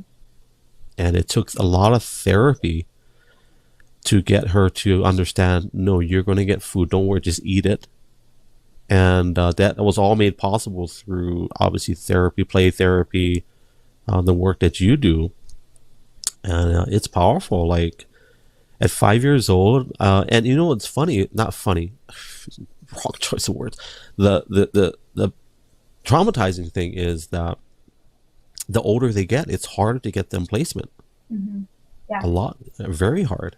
And so, yeah, we had a lot of teenagers there, and then then there was also like a residential program. So like the shelter was meant to be short term. So generally, so it was unusual for this little girl to be there as long as she was. Like most kids were there, maybe some of them were only there for a few days or a few weeks. Some up to maybe like 3 to 6 months. But then there was a residential treatment facility, and that was full of teens, and the majority of them were in the foster care system, because they just kept bouncing from foster home to foster home, or then they were getting placed in group homes and then getting kicked out of group homes. So yeah, there's definitely a huge need, still to this day, in that community. Do you see a silver lining or a light at the end of the tunnel in regards to what we're talking about? Because I think for us, if it wasn't for family stepping in, I don't know if my daughter today would. I'm not saying it's us. God bless us with that opportunity, but one of the biggest hurdles is the family structure. And I know we're getting to a social issue now, but do you see in your practice, do you see any light at the end of the tunnel when it comes to family support and what we're talking about? Yeah, I mean, I think that, well, so conversations and education facilitating like what mental health conditions are like. So so understanding mental health conditions, understanding anxiety and depression, understanding neurodivergence, because a lot of these, looking back now, this was early on in my training, and I just didn't even have the level of education that I did, that I do now. But a lot of the kids, looking back, that were in the foster care system, they were neurodivergent, and their behavioral struggles that they were having and their regulation struggles that they were having were oftentimes a result of there being there was an overstimulation, or there was a sensory need or something like that. So I would say, having there be more resources around education and training and awareness of what some of these things look like, and having the right supports in place and the right accommodations in place, that's going to help just not only the individuals, but then the family unit, right? Mm-hmm. Because the parent now knows, oh, okay, I have an autistic child, and they have a very intense sensitivity to noise. Yeah. Right. Well, I know that, and I know, okay, whenever I run the vacuum cleaner, let's say, that's a noise that's a very barrier aversive noise. As an example, because I don't know too many people that like the sound of a vacuum cleaner. You're bringing back trauma from 1982. For them, if we're talking about a kid that has a really high, a high sensory sensitivity, noises can actually physically feel painful for some people. So, if I, was a mom with an autistic child who had a strong aversion to vacuums, then if I knew that, I could either, okay, well, I'm going to vacuum when they're not in the home, or I'm going to give them a lot of warning and heads up of, hey, I need to vacuum the living room. Where would you like to be? Maybe they get a choice of noise canceling headphones or ear protection, or maybe they get to go play outside during that time. And that's just a very small example of that. But I think if this parent doesn't even know that their child has, sensory sensitivities around sound, or maybe doesn't know that they're autistic, and all they know is every time I turn, the vacuum cleaner on, my kid freaks out, and then they start destroying things, and then they're they're freaking out for no reason. They're right? demon possessed. A lot of, I just think then there can be there's just so much confusion around that. So I think, having there be education and training around that, and having a spot for, just a place, which I'm seeing this growing, for there to just be support groups and communities where parents can reach out to other parents, or have a support from a professional, right? So whether that be working with their child's therapist or something along those lines, where they can ask questions, where they can, learn, their own, how to help their kid develop, regulation and coping skills and things like that. So I think that I would say ultimately, to me, it comes down to breaking the stigma around mental health and around neurodivergence and around, just everything, really. And just being able to have open dialogue around it. I think we have about $2,000 worth of noise canceling headphones in my house. Fantastic. At least $2,000, because we have the Sonys, we have the my wife has the Beats, but my son, and there's a point to the story, but we went to I forget where we went to the zoo, the Oregon Zoo, and my wife was like, "I'll be right back." So she comes back with this backpack, and it's got all these fidget spinners, these fidget toys, and the zoo provides families with kids. You got yeah. So that's my best. yeah, and then he got a noise canceling headphones, And I'll tag you in a picture because it was so cool, Dr. Christina. My son had his noise canceling headphones on at the zoo, which the zoo provided, because it's very busy there, right? There's a lot of noise, a lot of things just going and happening. But my son sat down in front of this aquarium, and this seal came right up to my son, sat right in front of him, and just looked at him, and he has his headphones on. I'll tag you in a picture. But I will agree with education and getting rid of that stigma. And this is a funny story, but it's not so funny. It's funny now that I'm older, but I used to have asthma as a kid. I think I still have asthma, but I think I coughed it out. That's my joke. I coughed it out. Yeah. My dad, if you could go back in time, Dr. Christina, and if you were my advocate, my dad would be in jail right now, because when I used to have asthma attacks, my dad used to like slap me in the back. He'd say, cough it out, cough it out. Mm-hmm. And they didn't know. I mean, they knew I had asthma, but they didn't know, hey, you should probably give your son an inhaler or a nebulizer. They gave me this nasty mucus colored medicine in a glass of, I used to hate it. But the education method was not like what it is today. Mm-hmm. And I agree.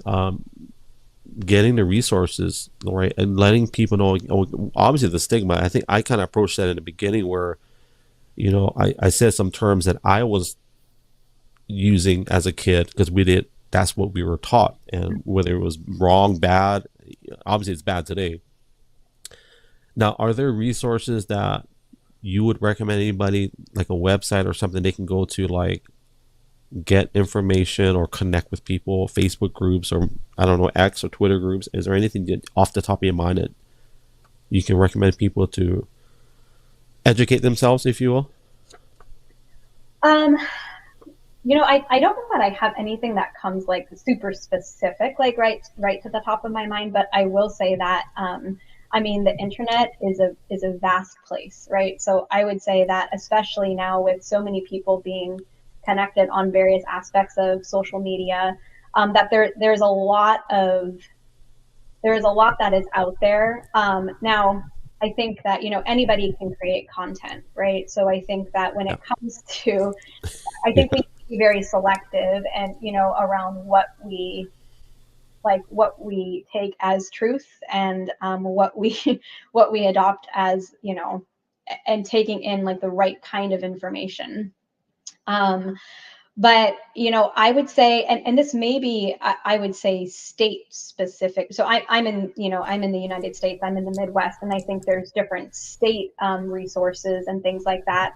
I know, so for example, when I was living, I grew up in California, and I would say like there was a very large focus on identifying like early developmental needs. So I actually worked as it was called a child development specialist, and I worked with like these were regional centers.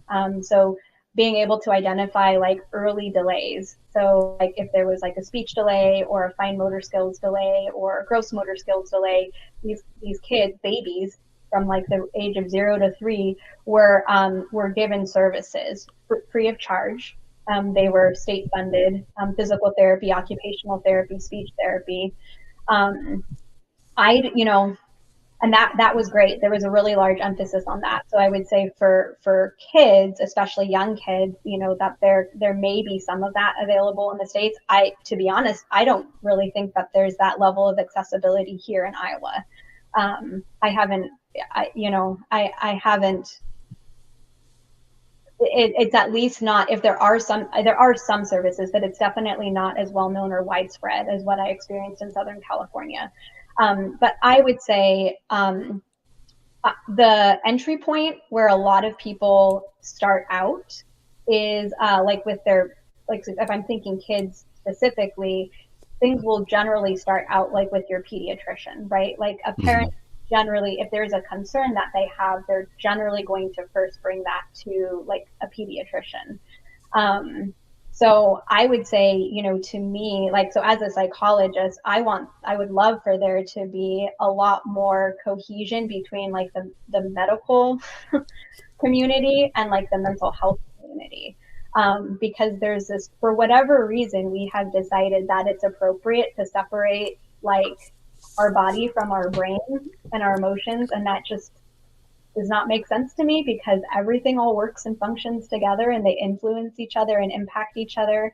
But I would say, starting with like, I would just say as a parent, like, ask questions. If you have a concern, talk to your doctor. If they're not giving you the answers that you're looking for, or they're dismissive of your concerns, to like not be afraid to be an advocate for your child, and to not be afraid to seek out other resources. And yes, there's, whether it be on Facebook or on Twitter or on Instagram, I know Facebook, for example, has a huge number of, support groups and communities and things like that. And some are better than others, I'm sure, but that is definitely, especially, resources where there are other parents that have experienced the same thing.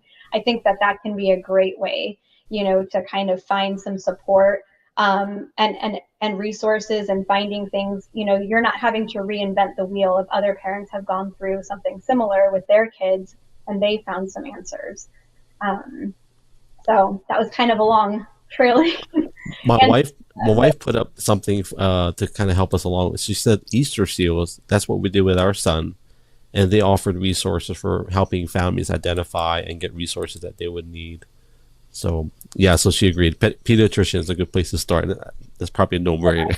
Yeah, and I will say that, like, so most primary care doctors are going to be like, they're like kind of the entry point, right? And then they refer out to different specialists. And just as an example, so for here in Iowa, the city that's closest to me, Iowa City, there's a big university there. That's where Caitlin Clark went to school.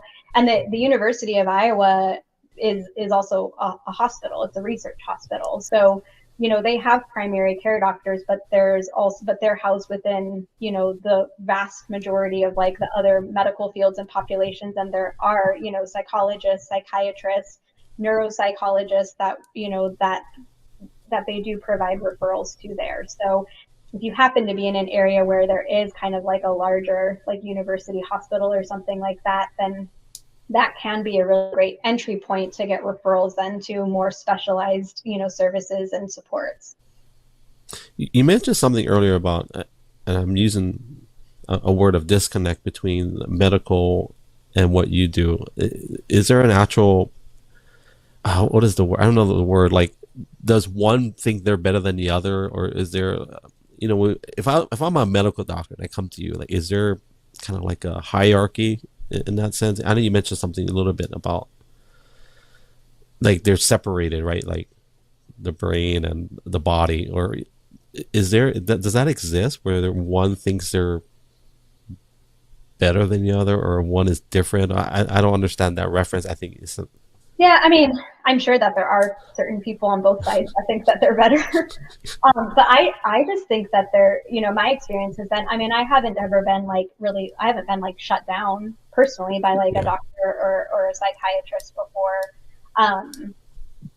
Though I know many who have. I mean, I know many, mental health providers that have tried to do a consultation with a psychiatrist or with a medical doctor and were, kind of dismissed.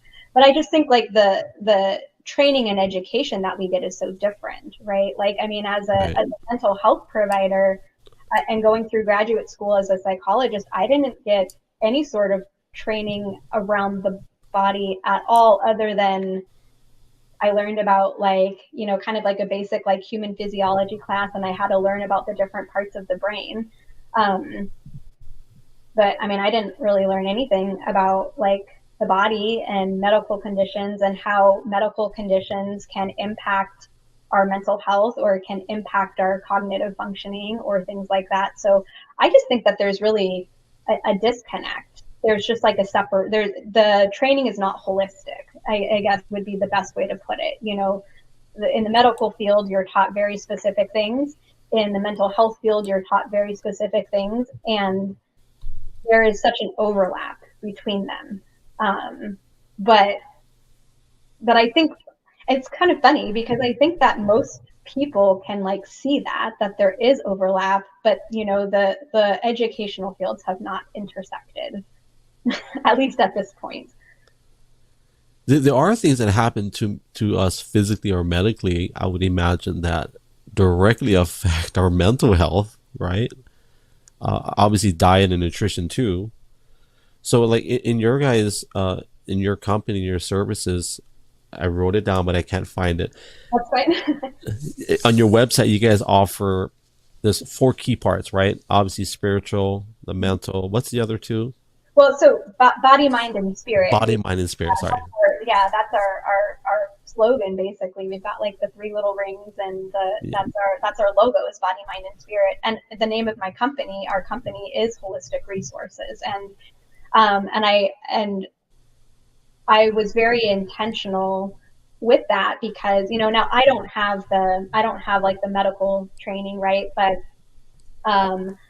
I have my sister's a nutritionist. I have a lot of you know, relationships with others that are in the medical field, that are in the, you know, nutritional field, alternative medicine, things like that, and also those that are really like body centered and body focused, right? Like whether that be Reiki or yoga or meditation or things like that. And so I think just, you know, for me, knowing how important, you know, if there's one part of our system that is out of alignment, like all of the areas are going to suffer, right? If there's something in our body that is not working properly, then that's going to impact our mental health, and by default that can absolutely impact our spiritual health and wellness, right? If we're not able to optimally function the way that we want to. So that's been, I would say, something that I try to be so integrating in my work, even as, you know, I'm the feelings doctor and the brain doctor, and I focus on those parts of it, but I regularly will talk to my clients about, like, well, what is your sleep like? What is your, or if I work mostly with kids, right, in therapy, so I'll talk to their parents. Well, what is their nutrition like? What do they eat during the day? Are they drinking water? Are they getting enough sleep? What do they do for, like, are they coming home from school and then sitting on like video games for the next 4 hours? Or are they in sports? Or are they outside? You know, do they have friends? Do they have a hard time making friends? There's just so many factors that, you know, to me just go above and beyond, or that can, I would say, like, help explain why there might be certain struggles that are going on. So I'm always looking at, you know, some of the physical things, and alongside the emotional things, and then spiritual health, I would say, doesn't have to be from like a religious standpoint, right? But just, I mean, I believe, you know, we all have a spirit. We all have this part of our being that is not, you know, our body is just our body. I don't think our body is what makes us who we are, right? There's an entity that we are that exists outside of that. And so, you know, finding various ways to be able to foster and nurture that, whether that be through, you know, a specific, you know, religious or spiritual practice, but it doesn't have to be. But to me, it's about, like, kind of just fostering that, I would say that what makes you who you are, and what is your drive, and what do you see being like why are you here, right? I think that's a question that like, what is your purpose, right? Because I think that that's a question that so many of us, I mean, I think all of us have asked at some point, why am I here? Like, what is my bigger purpose? So, you know, all of that, it's also connected from my opinion and in my experience. And so I feel like, you know, we do a disservice to ourselves and to our clients if we aren't working to integrate all of that and look at all aspects of that. Now, what happens if someone believes in a body and mind, but they don't necessarily give into the spirit side of the... Sure, that's fine. I mean, you know, Yeah. I would say, for me, like, I mean, I meet people where they're at. And if and I have had clients that come in that have a very specific, like, religious affiliation, and they want to incorporate certain aspects of their religion or their spiritual beliefs into our sessions. And if they want to do that, then I allow that. And if they don't, then that's fine too. So I would say, like, I don't necessarily feel limited by, wherever a person is at in their journey. I'm always trying to, that meeting them where they're at, where are they at, and what are their goals and what are they looking for? And then I can help them take steps from there. Speaking of the spiritual aspect of your company, Azusa Pacific is a very spiritual school. It is. I was very intentional in choosing that.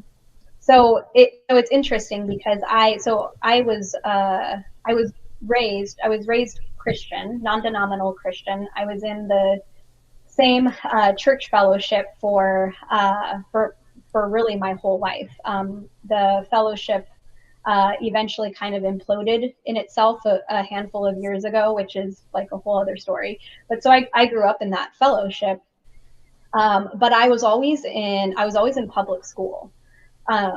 And I went to public school from elementary all the way through my undergraduate program was all public school. And Azusa Pacific is a private school, which, first of all, the degree that I chose, my degree is a doctorate of psychology. It's a Stai degree. And, I don't know if it's still this way, but at the time, you could only get that degree through a private school. Interesting. It wasn't available. Like I was in like the Los Angeles area. It wasn't available like at UCLA, for example. It wasn't available at where I had gone for undergraduate. And I think part of it is because it was considered like a professional degree or a specialized degree. It was put into it wasn't a PhD. So PhDs tend to be very research based. And so universities will fund, PhD programs because there's a big research component. My degree, the PsyD, was much more clinical. So it was designed for people who knew that they wanted to be like a mental health professional, that they wanted to be a therapist, they wanted to work in a clinical role.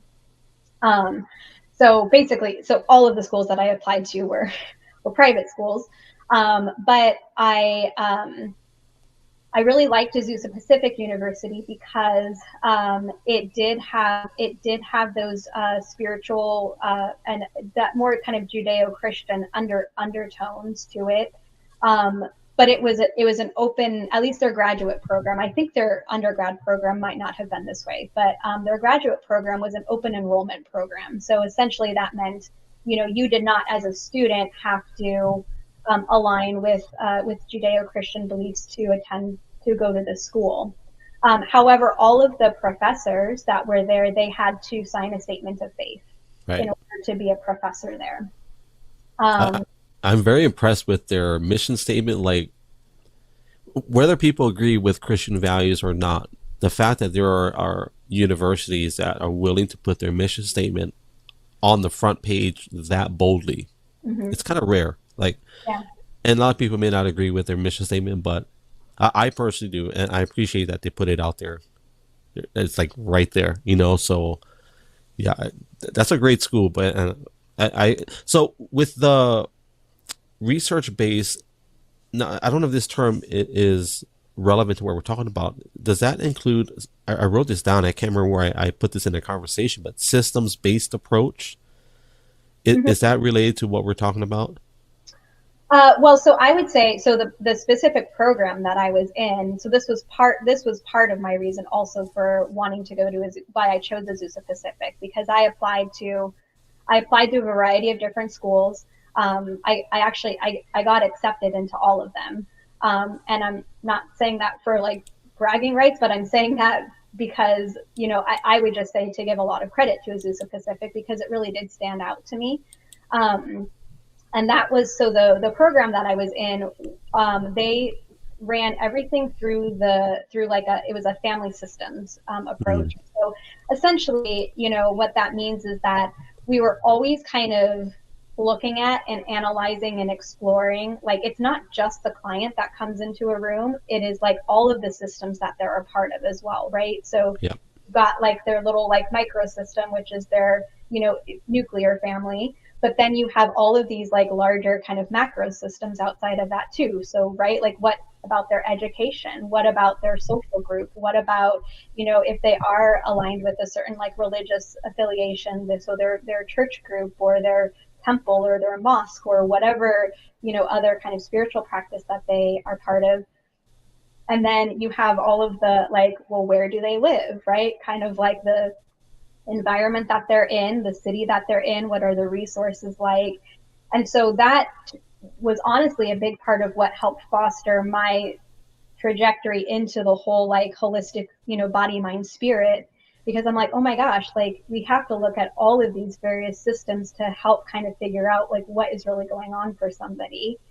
And then I went internal with it too, right? Well, it's all of these systems outside, but it's also all of our systems inside that are impacting us. So, yeah, that was a really, I would say, I think a pretty unique part of the program. And that really drew me to the program when I went through it. Well, and you talking about all the different components and the microsystems.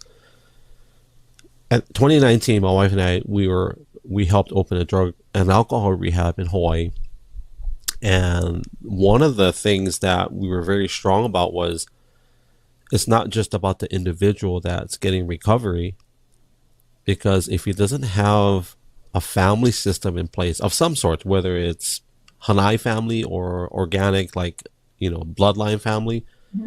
they're just going to come back. They're going to end up, relapsing and being admitted to another center. So that family dynamic, that family component is very important. I totally agree with that. And I think the educational choice was, my wife and I, we were researching, we're like, wow, this school is pretty legit, hardcore. And she said that with the way that they poster the mission statement, you know what you're getting. There's no hidden agendas, exactly. Now, obviously that hasn't impeded your progress in terms of your educational choice. Now, your previous degrees were with, it was in the state of California, right? Yeah. So I went to a public school. I went to a state school, Cal State Northbridge, for my undergraduate degree. Mm-hmm. Well, I will say, are you going to get another degree anytime soon?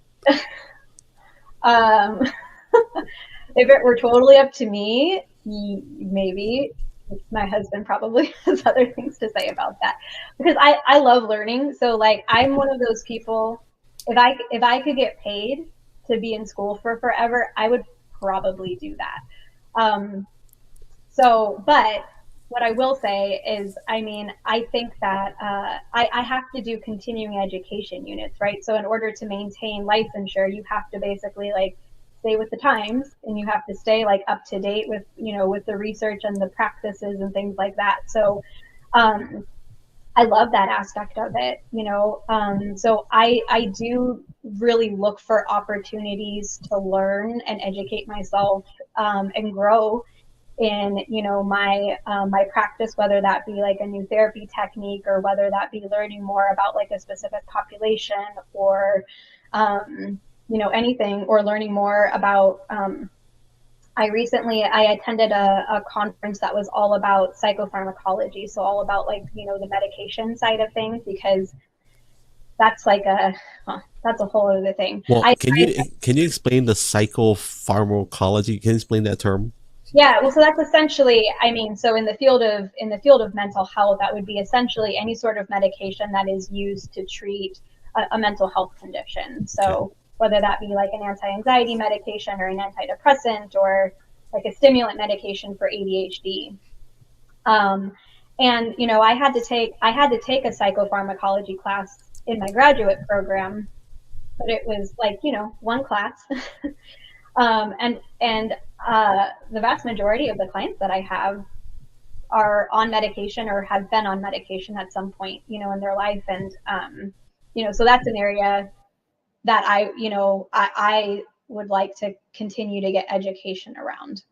So yes, but I feel like I get that education through my continuing education units as well. And I get to be pretty selective in what I choose for those. And so I look for conferences, and I look for things in areas that I just know that I don't have, that expertise in, that I want to learn a little bit more about.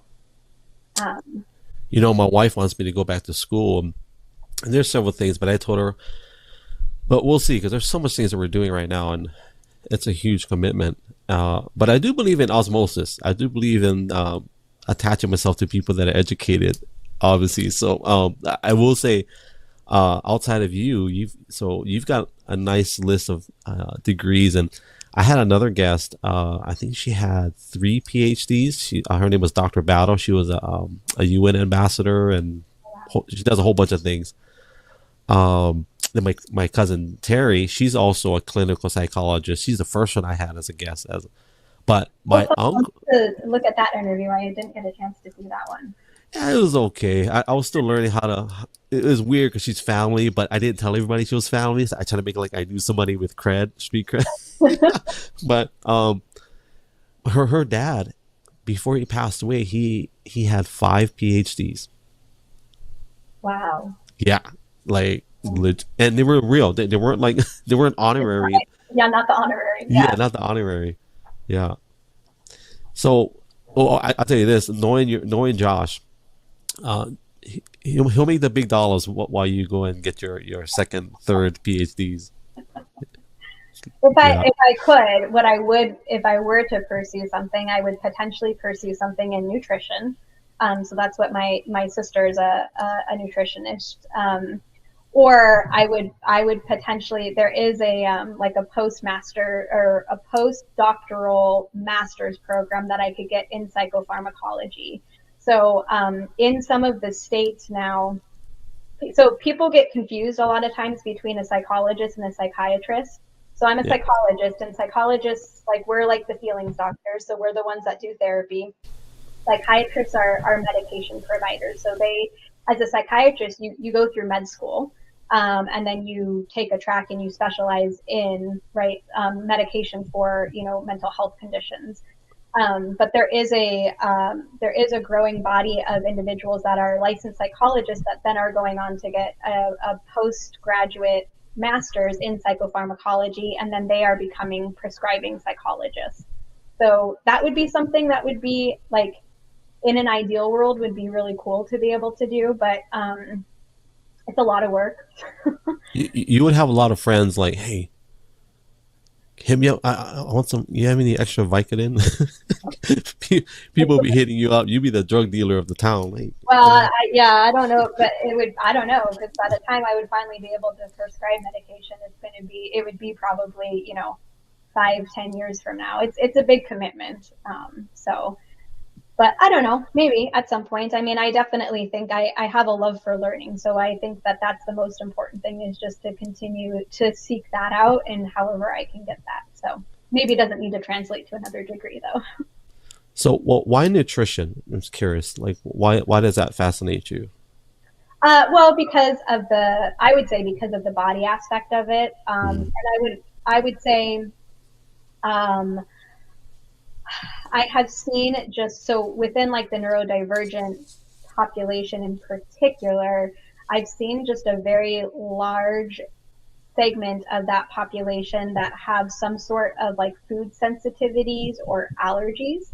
So I see a lot of people with like co-occurring like celiac disease, where they're like allergic to gluten, or lactose intolerance, or and even if it's not like a full-on allergy, I see a lot that there are sensitivities to it, which might not necessarily, like, a lot of times, like, the reaction to something is like emotional or behavioral. I worked with a family who they had their kid was in, I think it was in hockey, and great kid, but he would have these like epic meltdowns after hockey practice or games, and they were like, what the heck is happening? And they thought, well, it's maybe is hockey being too stressful for him, like maybe it's just not his thing, and then come to find out, they realized that at the end of every practice and game, they were giving these kids Gatorade. And they found out that on the days that they gave the red Gatorade, was was the days that this kid was having these huge meltdowns.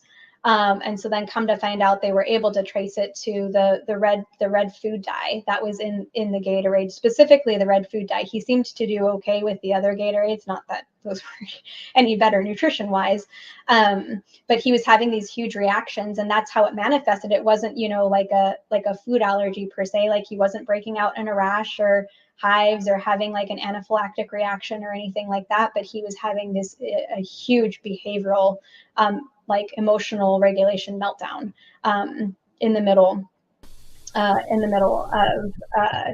of all of that. So I see that a lot within the neurodivergent community, that there's like a lot of like food sensitivities, and I also see a lot of autoimmune conditions, and I feel like that's not a coincidence. I feel like there's some sort of like a connection there. So that part is fascinating for me. And so that would be, that's something. And I do try to do like a lot of research around that, just kind of on my own too, of kind of trying to connect the dots around like what all is contributing, right, to what is going on for these people. I 100% agree that they are connected. I'm not a conspiracy theorist, but I do believe that I believe that conspiracies are birthed out of things that are hidden. That's what I believe. They may not always be true, but I do believe that food, of course, does affect a lot of the things mentally and obviously physically, but my wife will attest that same thing. Red dye number 5. I don't know what it is. It's some magical sauce that causes some crazy reactions. My kids get rashes and all kinds of weird things. As a matter of fact, my sensory processing disorder, my son has that. He gets some serious reactions when he drinks anything like Powerade, the red Powerade. Actually, I don't think he can drink any Powerade now because of that. And my wife can probably confirm that. Mm-hmm. Yeah, and I see overlaps, whether that be with like food colorings or with sugar. Like I see like a much higher level of like sensitivity to sugar, and whether that be like even just like regular sugar, but like artificial sweeteners too, that there tends to just be, a much stronger reaction. So that, to kind of bringing it back to like the holistic approach, to me, that's like, when I have a kid that comes into my office, my virtual office, that is having like, a behavioral problem, right? I'm like, well, gosh, like that could be like 1,000 different things.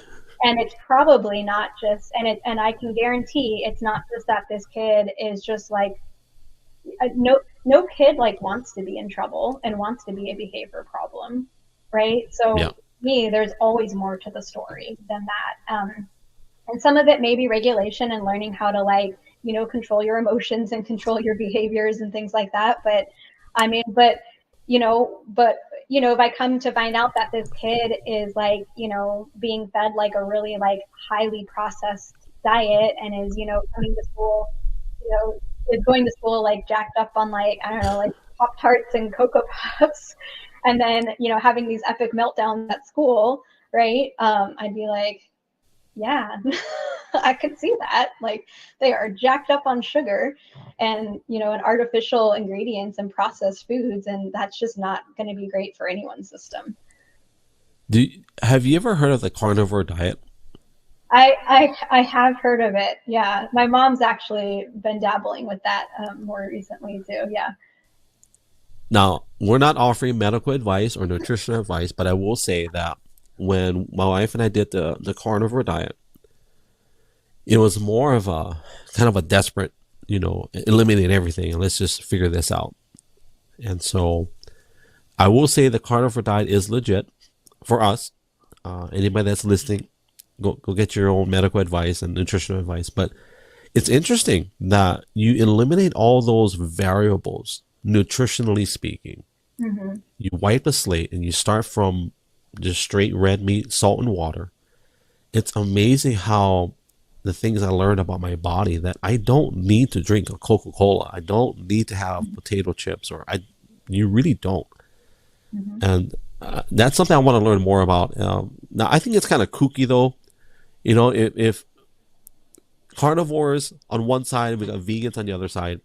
I think it's kind of kooky where one says where they kind of attack each other on social media. To me, it's like if I'm a vegan, I don't want to make food that resembles an animal. Like I'm not going to have fake tuna, right?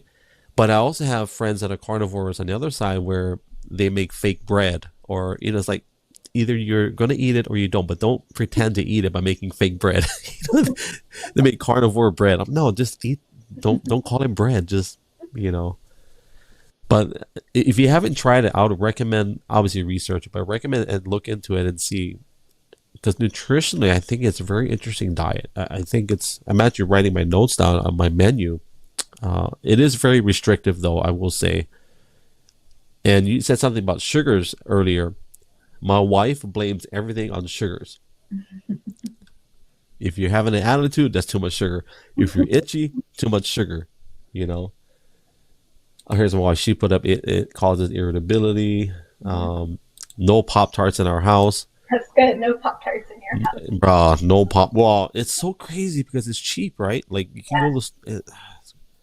Well, yeah, and that's, I mean, so yeah, then we go back to kind of like when we're talking about, we were talking about this with the telehealth part of it, right? Or with testing, like what is accessible to people, right?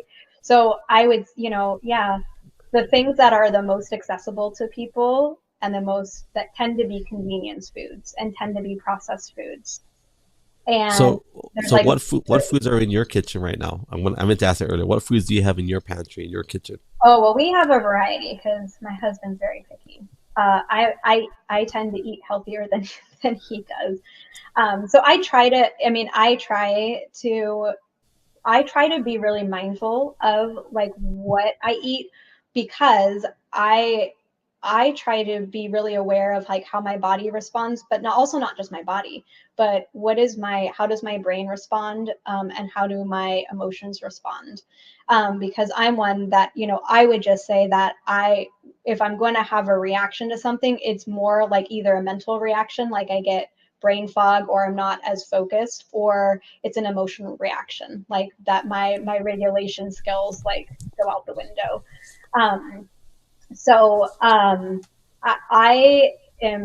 I'm trying to be really mindful of that, and that's just kind of how I've recognized that my body and my brain act. And so I think, you know, it's very individualized. So, you know, like you said, I would never tell anybody, well, everybody needs to be on XYZ diet, or, you know, or even I would say within like the neurodivergent community, for example, I did say that, you know, a large number of the autistic individuals that I work with have food sensitivities around like gluten products and dairy products, but not all of them do. And Mm-hmm. so, you know, just to kind of have like a blanket statement of like, well, everybody needs to do, you know, XYZ, I don't think really is the most appropriate thing. But I do think being, you know, very mindful and paying attention, you know, and then teaching your kids to pay attention too. Well, how do you feel after that? Like, how does your body feel? But also how do you feel like emotionally? Like, how do you feel mentally? Do you have like mental clarity? Do you have brain fog?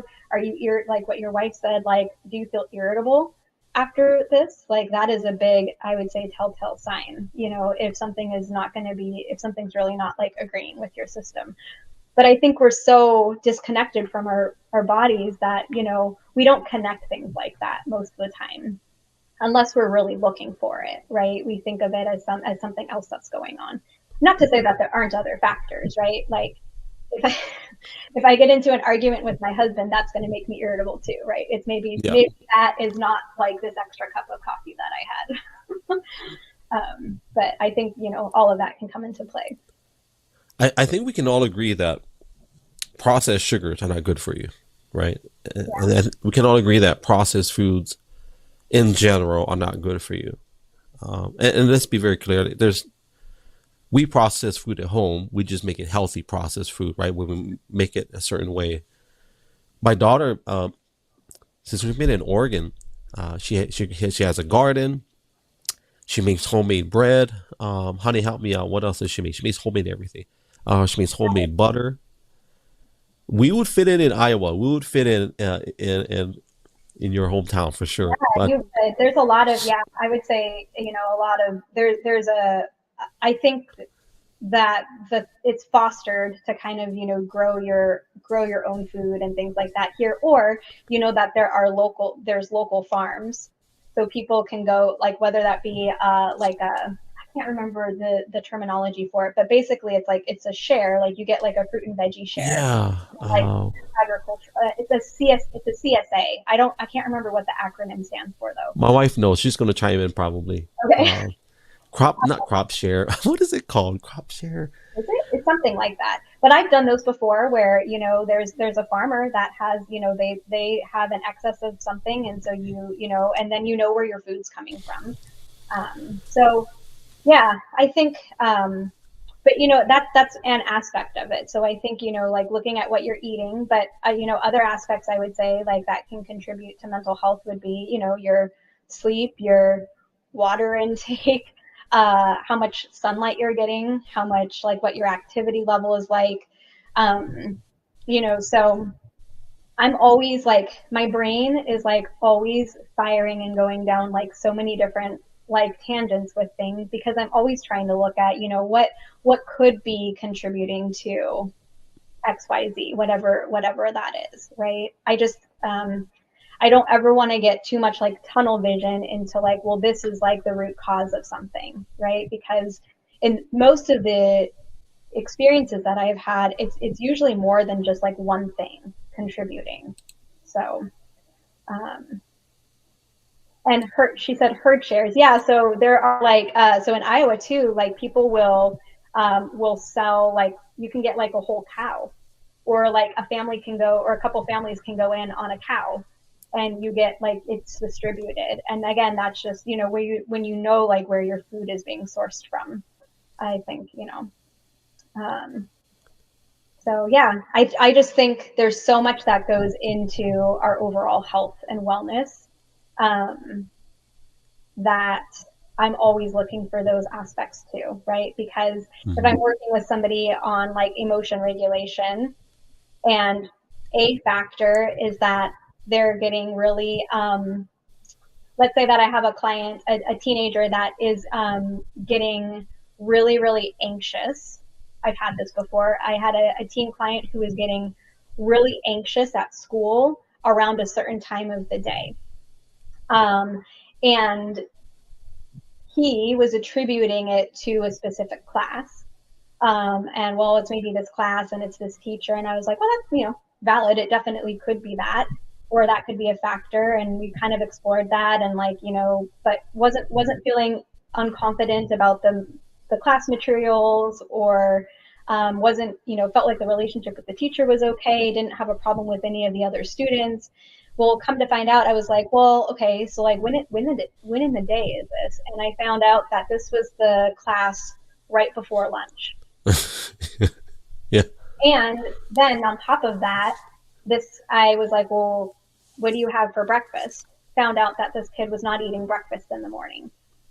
So by the time it was like, I think it was like third period or whatever, but by the time they got to that class and it's right before lunch, they were so hungry that their blood sugar was dropping, and it was causing, when your blood sugar drops, that can trigger symptoms of, it can mimic anxiety. It can feel almost like you're having like a panic attack. And I found out that was the vast majority of what was going on for this kid. And so I had them start, I was like, well, okay, so you're not hungry in the morning for breakfast. I tried that. I'm like, can you eat breakfast? And they were like, I'm just not hungry. So I had them start bringing like a snack to school with them. And I'm like, hey, just like something like kind of nonchalant, right? Like a protein bar or something that you could kind of eat in class. That's not going to be a big deal. And their anxiety, like in that particular instance, was almost completely eliminated, because they just they had their blood sugar up.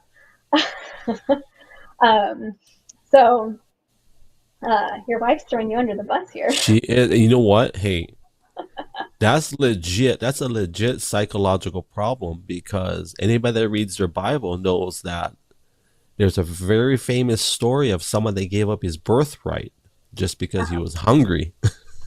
That is why. Oh my gosh, he had low blood sugar. That's what was going on. Exactly. We have solved it. But you know what? We're learning, right? Every time a new study comes out. But I'm glad you were able to troubleshoot that, because that's a legit psychological problem for a lot of people. Is like not getting the right amount of nutrition at the right amount of time.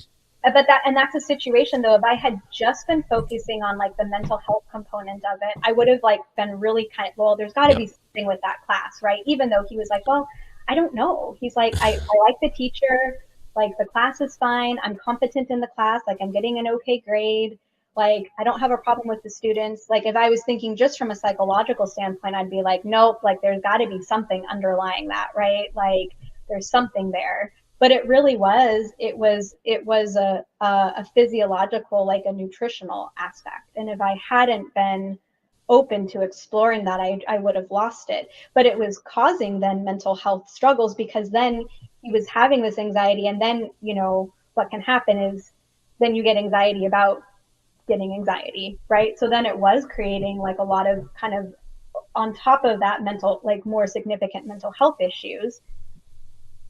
Over something that really was just like as simple as, you know, okay, like just make sure that you get some food in your system, that you need to eat before lunch, like you're getting too hungry, and your blood sugar is really low. Now, So, how did the parents feel after that session, or after that was done? How did they feel? you know, I did that. This was with an older teen, so Okay. he just did it himself. So I don't know if he really ever told his parents about it, and I trusted him. I mean, he was like, yeah, I'm bringing these things to school now, and he was a trustworthy kid that I believed him that he said he was doing that, and that he said that it was really helping. So, but I think like any of those factors, right? Like, if we're not getting enough sleep, if we're not being hydrated, if we're not, those all have so much impact, and those things are not, they're not going to like cure like a mental health condition, right? Right. But certainly, I mean, gosh, like if we can find ways to help, I will take anything to kind of help me out, right? So if there's something that I know is going to help me be more focused and be more like in tune with my my regulation and things like that, I would want to know how to what to do for those things. They may not solve certain psychological issues or problems, but they will cause some. Yeah, Yeah, they can. they Yeah, will. absolutely. Did you follow up? Did you hear the story about my daughter the other day? Well, I kind of heard, and then I was trying to watch like the video that you did, and it wasn't loading for me. Oh But yeah, you have an iPhone, right? I do. Yeah, sorry, so sorry. No, I'm just kidding. But because you said water, right? Water. You said water 2 or 3 times, and it kept triggering that day. So my daughter, we went on a trip. As a matter of fact, we were messaging back and forth, and that was one of the trips we took. And my wife found her on the ground. Well, I'm probably over dramatizing everything, but basically, my daughter, when I came around up the hill, my wife was yelling for me. She was on the ground, and my wife was just screaming because she was in and out. And but anyways, long story short, it was a hot day. It was 105. We were at 6,000. We were 8,000 to 6,000 feet elevation,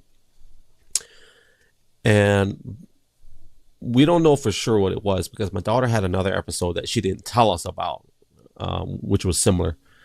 But we do know that she didn't drink enough water that day, and that obviously heavily affected, her physical well-being that day. But Dr. Christine, that was, it was so traumatizing. Like my Yeah. wife, yeah, like I processed later. I don't know if that's a man thing or a father thing, or I my thing was point A to point B, and then once you get home, let's get emotional, and that's just crazy seeing your kid like that, and when you talk about water, it's like it's water, like Yeah. what?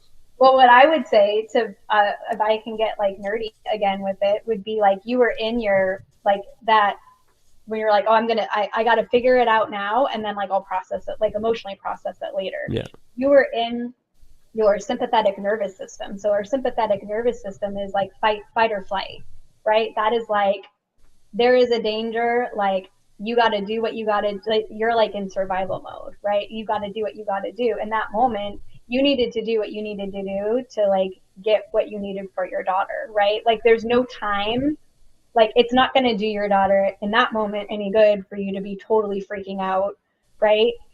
But so then like it's like later when we come out of that fight or flight response, that sympathetic nervous system, and we can come back into our parasympathetic nervous system, which is rest and digest.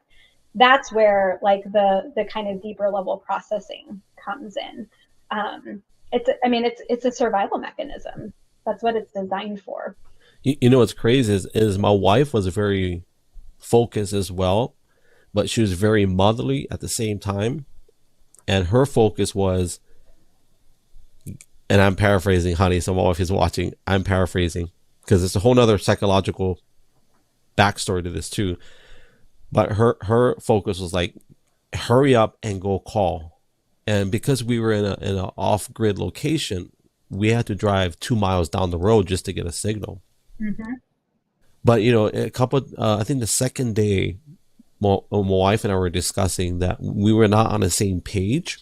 Not that we had two different thought processes in terms of as a couple, but more of I think there was a communication portion that we did not connect on. And of course, I shared my feelings, she shared hers. And moving forward, now we understand this is how we're going to operate the next time it happens, because it's so emotionally heavy. We slept hard the next day. We slept hard. Yeah, I believe it. Yeah. Yeah, your body needed to catch up, right? Like after it had just expended so much energy. So once you knew that the threat, because I'm assuming then at that point you knew like she was going to be okay, right? That it takes a big toll on our body.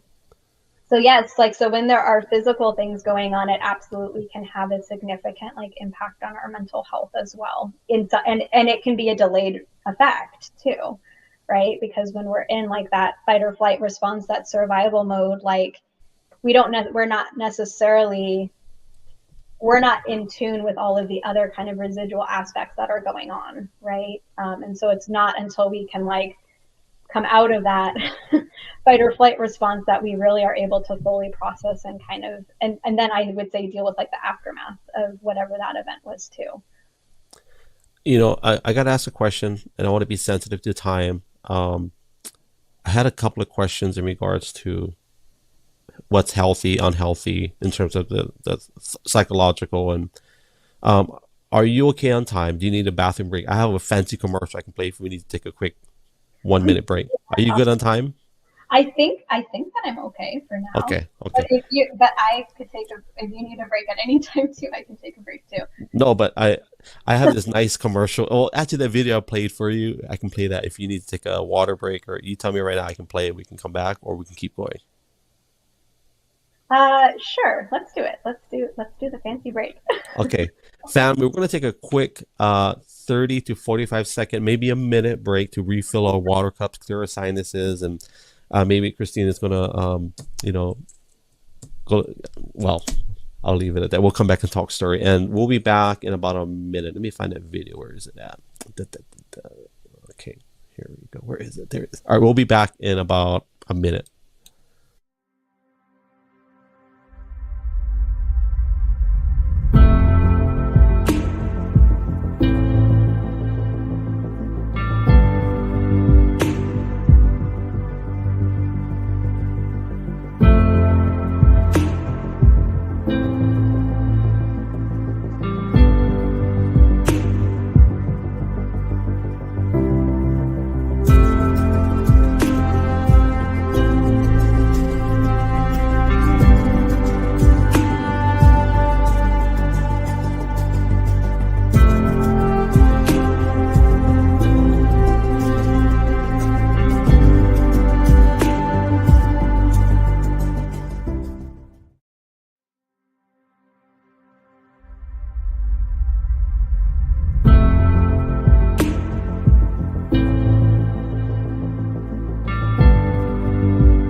My daughter made this.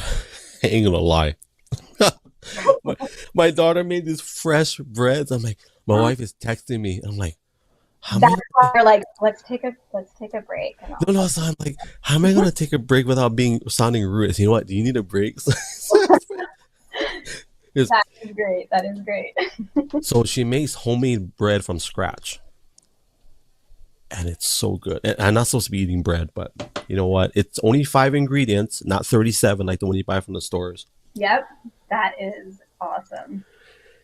I meant to tell you this. You know, Josh, he's so lean. Brother man can eat whatever he wants, right? He could eat anything and get away with it, I'm sure.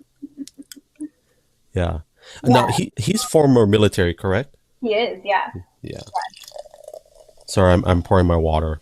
you're good. You're good. Have you ever tried Topo Chico? No, what Oh is my gosh, it's so good. Like I'm not sponsored by them, so I'm not going to promote them, but I will um, be Googling it immediately. it's no sugars. It's like a spark. Is it like a sparkling water, Yeah, carbonated? yeah, I don't know what it is, but we're so addicted to them. And I haven't drank Coke in a year, and I'm so grateful. Now I do drink other drinks that have sugary stuff, but I don't drink Coke. Is really bad for you. It's really, really bad. So, but yeah, Topo Chico. For anybody that's wondering what we're drinking, here's a question: are there any? I don't know how. I'm trying to figure out how to phrase this question. So I got shingles when I was 30. I don't know, 35 ish, very young, right? And the doctor told me that typically people that get shingles in a young age, typically it's compromised immune system, and what triggers it sometimes is stress. And I was like, I don't have any stress. And he was like, well, think about the things that you're going through. And my eyes were like, oh my God, I am stressed. I'm like, what? And what I did was there were some very stressful things going on in our marriage, and not anything like divorce type, but just stressful things with our kids. And rather than talk about them or even share them with my wife or with anybody, I would hang on to them and I would deal with them later, not realizing I was carrying this stress. Is there a clinical term, or is there something in your area of expertise that describes what I just explained to you? I mean, internalizing, repressing, and Ooh, repressing.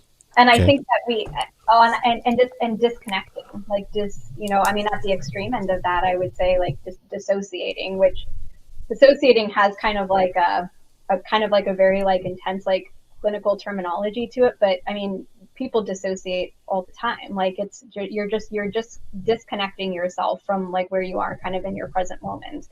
And that's a coping skill for many people, right? Because if you're in well, first of all, if you're in an unsafe environment, right, then and you don't have a way out of that environment, then sometimes the most protective thing to do is to disconnect from it.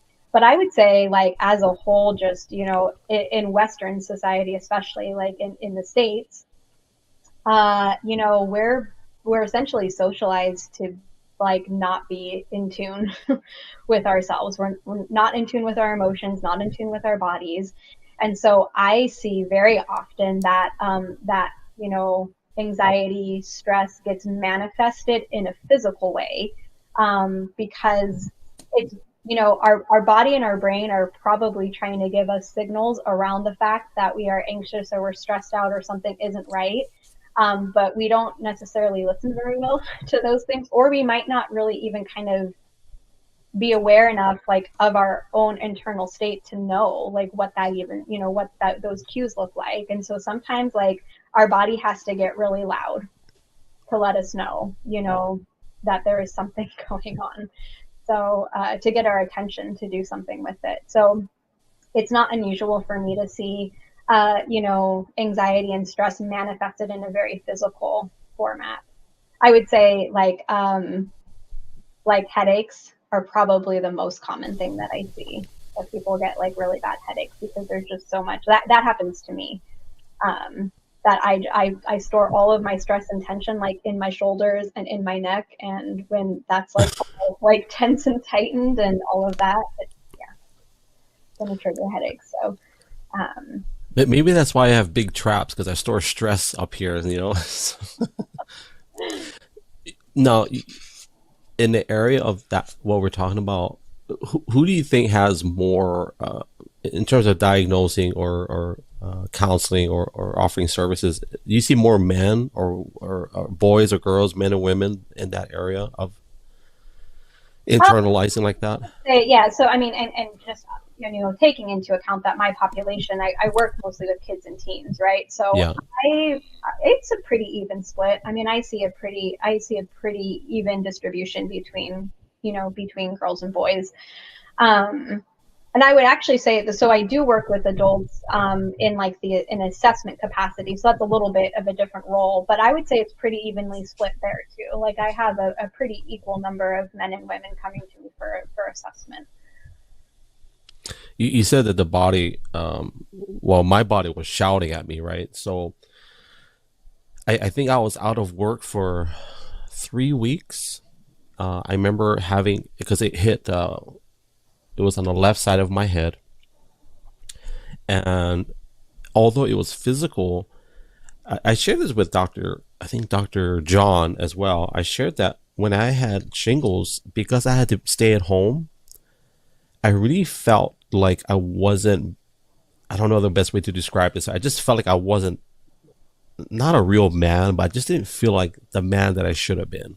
I felt like, man, I can't work. I can't provide for my family. I'm sitting at home and I got to cover all the windows. I'm like a hobbit hiding in a cave, and I'm taking this medication, and I'm like, what is this medication? Oh, this medication makes me feel good, So, and I had these thoughts of like, nothing crazy, but it's just like, it was just depressing. I felt that little tinge of depression hitting, and it's like, my body definitely spoke to me then after all of that hoarding, that stress, and not dealing with it. And I'm glad I don't have shingles, or I haven't gotten shingles again, but I'm very grateful. Whoever that doctor was that gave me that medication, I'm glad that he gave me some very good guidance, because I think it was Vicodin, or what's the other one? Like an oxy something. Oxy, yeah. He gave me Percocet, and it's like, that made me feel terrible. And then of course the Oxy is like, I felt happy. It's like, I'm glad I wasn't addicted to it, but I wasn't on it long enough, or I wasn't using it or abusing it. So, sure, yeah. But I'm very grateful. So what's the next chapter for you? Do you have anything in the pipeline chapter wise in your practice, or? Yeah, I mean, I think I had thrown this out like with some other question that you had asked at one point, but I would, ideally, I would like to maybe look at bringing on a couple more providers into my practice. So it's just me right now. So I'd love to be able to bring on maybe one or two other clinicians. And again, a large part of it is there is just such a need. And I don't want to have to turn anybody away. Right.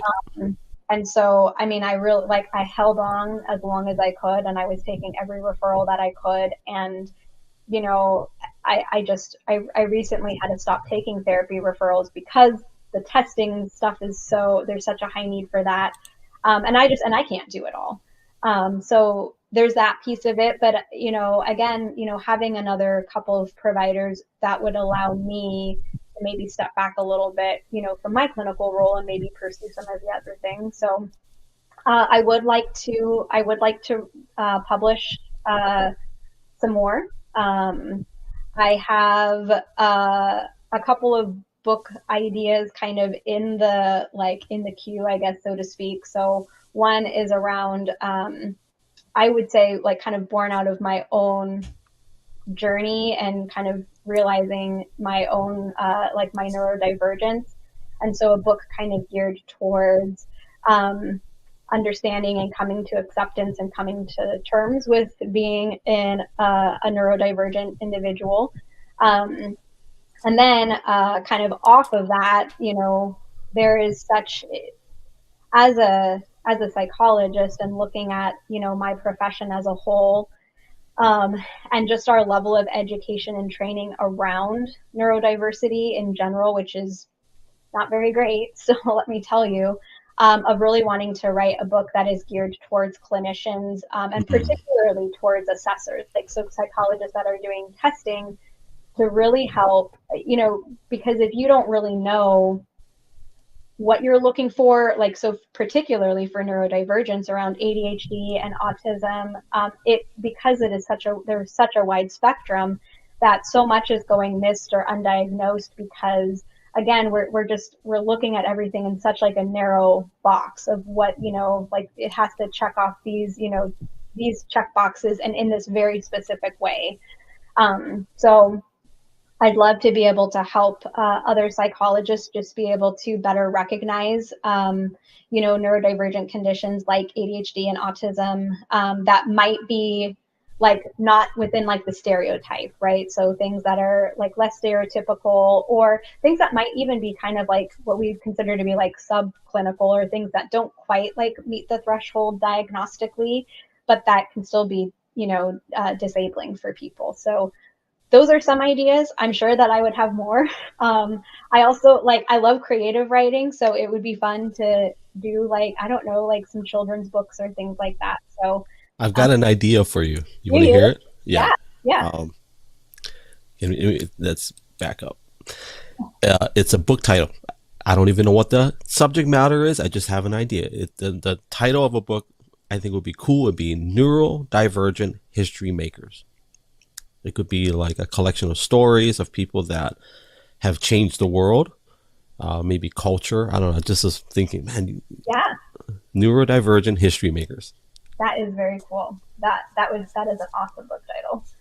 I just want 1%. When you hit your millions, I just ask for 1%.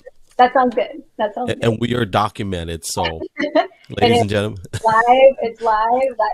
That's a binding contract, right? Yeah. But yeah, things like that. I love speaking. I love, coming on podcasts. I've thought about doing my own podcast. I've thought about, a lot of things. I mean, I think just, I love what I do, and I love learning, and I love teaching. And so I would say anything that I can kind of do to, again, kind of just spread awareness and helping to continue this conversation and breaking the stigma around, any sort of mental health condition. That's why I really appreciate you have all kinds of people on your podcast that I really appreciate that you've had a number of psychologists on here, because we need that. We need there to be, I would say, open conversation and discussion around, our mental health, because just honestly, we are in a mental health crisis in this country right now. Yeah. For a variety of reasons, but I think it's not doing any of us any benefit to not be talking about it. Can we talk about that? So you said that we're in a mental health crisis. Can you give me some contributors to that? Why is that? Why do you say that we are in a mental health crisis? Well, there's a lot of division in this country. I mean, I don't think that's not like a shock to anybody. Mm-hmm. And I think that divisiveness is really hard. Conflict is really hard for people. We don't really know. My opinion is that we don't really know how to handle conflict appropriately. Because I don't think that it's a problem for people to have different beliefs. That's really not a problem. We are, I feel like there's a reason why there is diversity. I think we need diversity. If we don't have diversity, we fall into groupthink and confirmation bias, right? We are in an echo chamber. And so I think that there's a lot of benefit to being challenged, in our beliefs and being and needing to kind of think critically. But I think, the divisiveness is one thing, the huge division in the country. And then I think, honestly, I feel like electronics and social media. No. Well, I would feel especially for kids, right? They're there's so much good. There's so much good that I feel like has come from social media and from technology. I mean, with like on, on Twitter or on Instagram or on live streams. I mean, we can connect with people from all over the world, right? Like, I mean, on Twitter, on X, I have friends from like all over the world, right? So there's definitely like a level of connection and community that we have at our fingertips that we just would not have without these things. So it's definitely not all bad, but I think that, especially when I see like the kids and the teens that I work with, there's a lot of cyberbullying that goes on, and there's a lot of influence that is happening, and a lot of it is really covert, and a lot of it is happening kind of under the note, like parents are not aware of a lot of it, and so kids are being influenced, and things can get really bad, right, to the point of like there being some like really like dangerous or like trafficking situations, because that can happen and does happen, but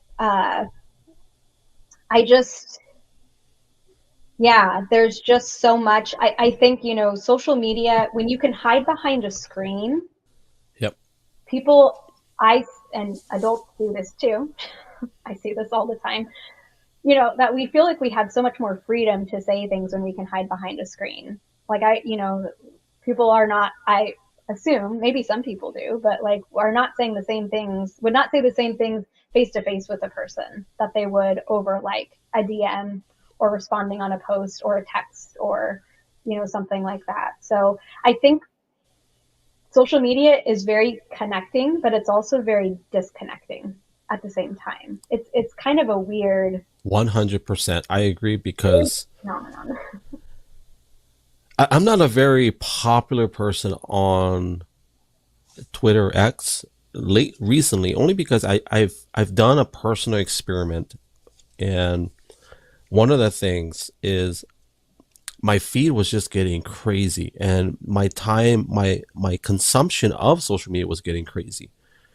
So I said, you know what? I'm just going to start unfollowing people, because I can't do this. I used to follow about 3,000 people, and I just started mass unfollowing. And then I had to revamp that, because I'm like, I'm hurting people's feelings. I was hurting a lot of people's feelings. And so I had to come out with a strategy. I said, I don't want to just unfollow people. I still like their content. I just can't consume 3,000 people's content. And then it got smaller and smaller and smaller, and to the point where, you know what, I'm just going to create and deliver content. And when I'm ready, I will look at people's content, because I cannot sit here on my phone all day and listen to people have conversations or looking at pictures or videos. So what I started doing was I created folders of people's interests and things that I like. And when I'm ready, I click on those folders, folders, and then I'll look at their content. Now my follow list is very, very small. I don't think I even follow you on Twitter. You don't follow me, and my feelings are so hurt. I know. So let's get some therapy. But the truth is, a lot of the people's content that I consume, I don't even follow them. And so I tried to voice that on X, but it's not a popular theology, if you want. That's not the right word. That's not a popular method, because people don't like that, right? So, but for me, it works. I don't consume content anymore unless I consume what I want to. Right. Twitter's not throwing it in my face where, hey, look at what's happening. Christina just posted a salad. I'm like, what? Look at this salad. So, and it's not popular, because I've had a lot of people, not a lot, but people would message me, did I hurt your feelings? Why did you unfollow me? I'm going to block you. I'm like, hey, that's fine. I'm totally fine with that. But social media is a double-edged sword. Yeah, it is.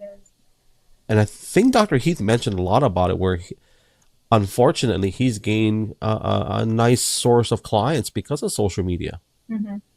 Because of the things that it causes within a family structure. Yeah. Well, so like even so I work with a lot of teenagers, right? So like kind of like the big thing now is like, on like, well, I guess on Snapchat too, on Snapchat or on Instagram, like people post their stories. So like we have like an eye into like everything that a person is doing all the time. And so like, I'll have like teens come in and like there's friends posting stories about going and doing something and they weren't invited or included. And, back in the day, like, because I didn't have a cell phone until I was a junior in high school. Wow. So Progressive. if like, if, if friends were off doing something without me, I mean, the only way that I knew about it would be if like they were talking about it later, which I guess, maybe sometimes would happen. But I just feel like there's so much more, like I'm seeing like my kids and teens feeling like they're left out, and they're like able to see like, oh, everyone else is having so much more fun than I am, or they're doing crazy and I don't get to do that. So there's a lot of comparison happening. Yeah, a lot of comparison happening.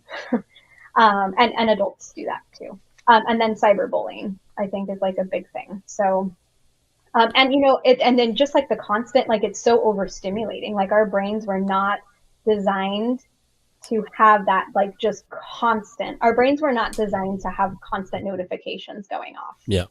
And I will say, like for me, and Josh gets on me about this sometimes because he's very involved and active on X, especially within like the stock community and things like that. Mm-hmm.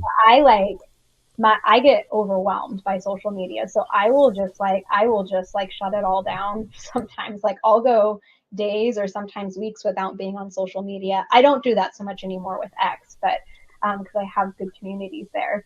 But I will put my phone on do not disturb, and I just, because the notifications just overwhelm me.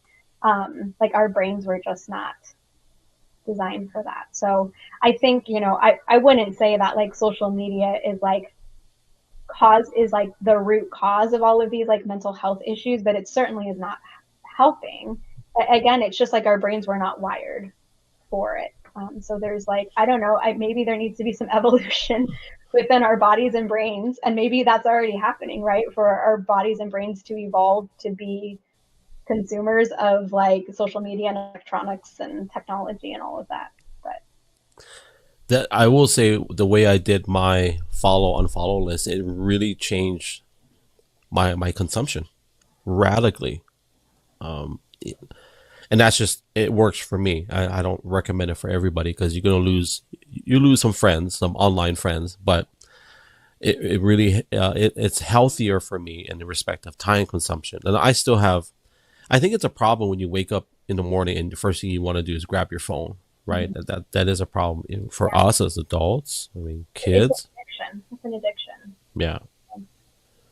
So what is a solution for kids that have those? Oh, actually, before I get into that, as we're talking about kids and teenagers, I heard this term today. I was watching a video. I don't like the guy, but I watched clips of him. But his name is Charlie Kirk, and he goes to universities, and I'm sure he has a good heart, but sometimes he starts conversations with people, and it's so insightful. Like they get triggered, right? Mm-hmm. But he made an important comment in the area of, I'm trying not to go too sideways, but he said, the minute we stop talking is when conflict comes. When we stop having those conversations, that's when married couples stop talking, that's when divorces happen. When countries stop talking, that's when wars begin. Mm-hmm. And so the girl that was responding to him, she said, because he was saying, we're not being violent, we're just talking. And she brought up a term, and she said, well, you're causing emotional violence. You're inciting emotional violence or psychological violence. And I've never heard that term before. I'm not sure if you've ever heard that term before, but is that a possibility for someone to cause psychological or emotional violence by just having a conversation, whether it's on Twitter, Instagram? Is that a real thing, or is that just something somebody just spit out? I've heard that terminology before. You have? I've never heard it. Like at the extreme end, I mean, like, so like cyberbullying. I mean, cyberbullying is a thing. So can somebody like cause like emotional distress in somebody through like, comments that they're making, and whether that be over, social media or in conversation? Sure. I think like to an extreme, but I think so terms like that and terms like gaslighting. Well, what is gaslighting? Natural definition of gaslighting? Gosh. Well, so what I would say is how it is used now, I think tends to be really overused, but essentially like being made to, so if somebody's gaslighting you, they're essentially like making you believe that like what you're thinking or feeling is like not real. Like this is not actually like what's going on. Like your people, I mean, I think like a non like politically correct way would be to say like, oh, you're just crazy. Like you're not thinking right, you know? So being very dismissive of a person's experience. So, and that, you know, and that's certainly like there are definitely like there is emotional abuse and relational abuse that happens where that does happen, right? So but now we're taking phrases like that and like we're like using them for everything. So like in this, I mean, I guess I can't speak because I don't know that particular conversation, but I would say like if somebody is, you know, getting uncomfortable with a conversation, that doesn't mean that they're being gaslit or that they're, you know, that this person is inciting like, you know, emotional violence on them. So I think we have gotten very, I would say we've gotten very kind of trigger happy with the way that we like are using some of those words. And it really, unfortunately, I think then it really just, to me, like it desensitizes everything around it. And then what it actually is and what it actually does, like we lose like the deeper meaning, you know, around that. True. Yeah. So when I hear the word violence, I think of someone actually grabbing my kids and causing harm. Now, are there words or psychological things that can become violent to where it actually hurts the person without their consent? Is that the right way to phrase that? Is that possible for someone to be psychologically hurt violently without their consent? Sure. I mean, I would say that's what, I mean, you know, in an abusive relation, I mean, you know, abuse can happen not just physically, right? There can be mental and emotional and psychological abuse. Right. And I have, you know, I've worked with many clients. I mean, many of the clients that I had even in the foster care system, you know, were there was like, you know, physical or sexual abuse or drugs in the home or something like that. There was other stuff going on, but there was a lot of verbal, emotional, psychological abuse going on in the vast majority of those situations as well. So yes, absolutely. Like it can be very damaging to who we are as a person, right? Abuse can happen where it's not, I'm not being physically hurt. But again, I would say, you know, that terms like, you know, emotional violence, that to me, that's a phrase and a terminology that's very separate from like emotional abuse, right? Okay. From my perspective. So not that it doesn't happen, but I think that we've gotten really trigger happy again with what we say things are. So I guess my concern with that conversation is where does it put their responsibility or accountability, right, in that discussion? Like, is it where does it lie? Right. Whose responsibility is it, right? So I would say, again, like I don't have any context for this conversation, right? But so let's say like in a conversation between you and I, if you say something that like, and I start to feel uncomfortable, or we like to use the word triggered. Oh, you're triggering me. Yeah. Well, I'm an adult. I am responsible for my emotions. I'm responsible for my responses. I'm responsible for my reactions. So you cannot cause me to have any emotion. If I have any sort of emotional reaction or response, I'm choosing that, right? And that's with you know, kind of you know, we're both adults, we are independent, we're, you know, functional, right? I would say that there can be a lot of gray area when it comes to kids because kids just don't have the emotion rate. Their brain is just not developed to have the same level of like regulation, right? So I think that can be, you know, I would not have the same expectations for a child. Right. True. But you're right. Like, you know, so in a conversation, well, if I'm, you know, I don't know that this is maybe going to be an unpopular opinion because, you know, now everything has a trigger warning to it.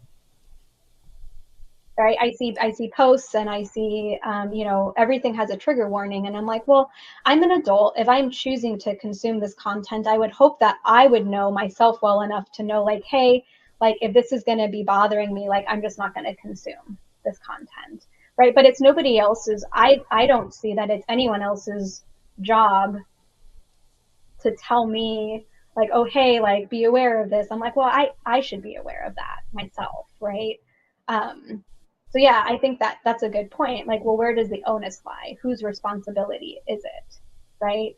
Who So are I agree with the part now when it comes to kids, that's a little bit different, right? Yeah. Um, and I want to try to steer back to where I left. I sidetracked us on the conversation, but to go back to the mental health crisis, especially with the era of kids and social media, all these things. Are there numbers? Is there anything that can give us a picture of what it actually looks like in the area of this mental health crisis?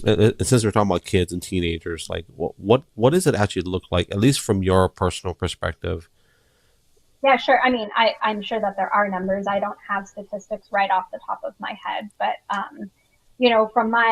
will say from my experience and what I see coming in is I see a lot of depression, a lot of anxiety, um, a lot of friendship issues, a lot of, but honestly, like anxiety is probably like the biggest thing. Like these kids are so anxious. And again, I think that that's a byproduct in large part of like, there's just, I think like they're inundated with things. So whether it be like on the news, right? Yeah. Or whether it be on social media. But the just the general kind of climate, I would say, in the United States, because there is so much division, like that does impact our kids, whether they're like directly aware of what's going on or not. There's like an energetical feel to it. So I would say like I have a lot of kids coming in with anxiety and depression, um, and I would say just like identity confusion, Yeah. and things like that, and a lot of like in a lot of like distress and in like a lot of turmoil, around that, and feeling like they're having to navigate things that I just feel like you shouldn't have to be worrying about when you're 10 years old. um, Can I chime in on that? And so I'm Hawaiian, Chinese, Filipino. I want to throw that out there before I bash China. But um, and this is a joke I heard. It's so in China, one of the things I heard was, so a lot of my experience being born and raised Hawaii, just knowing the Chinese culture. One of my friends, his son, graduated.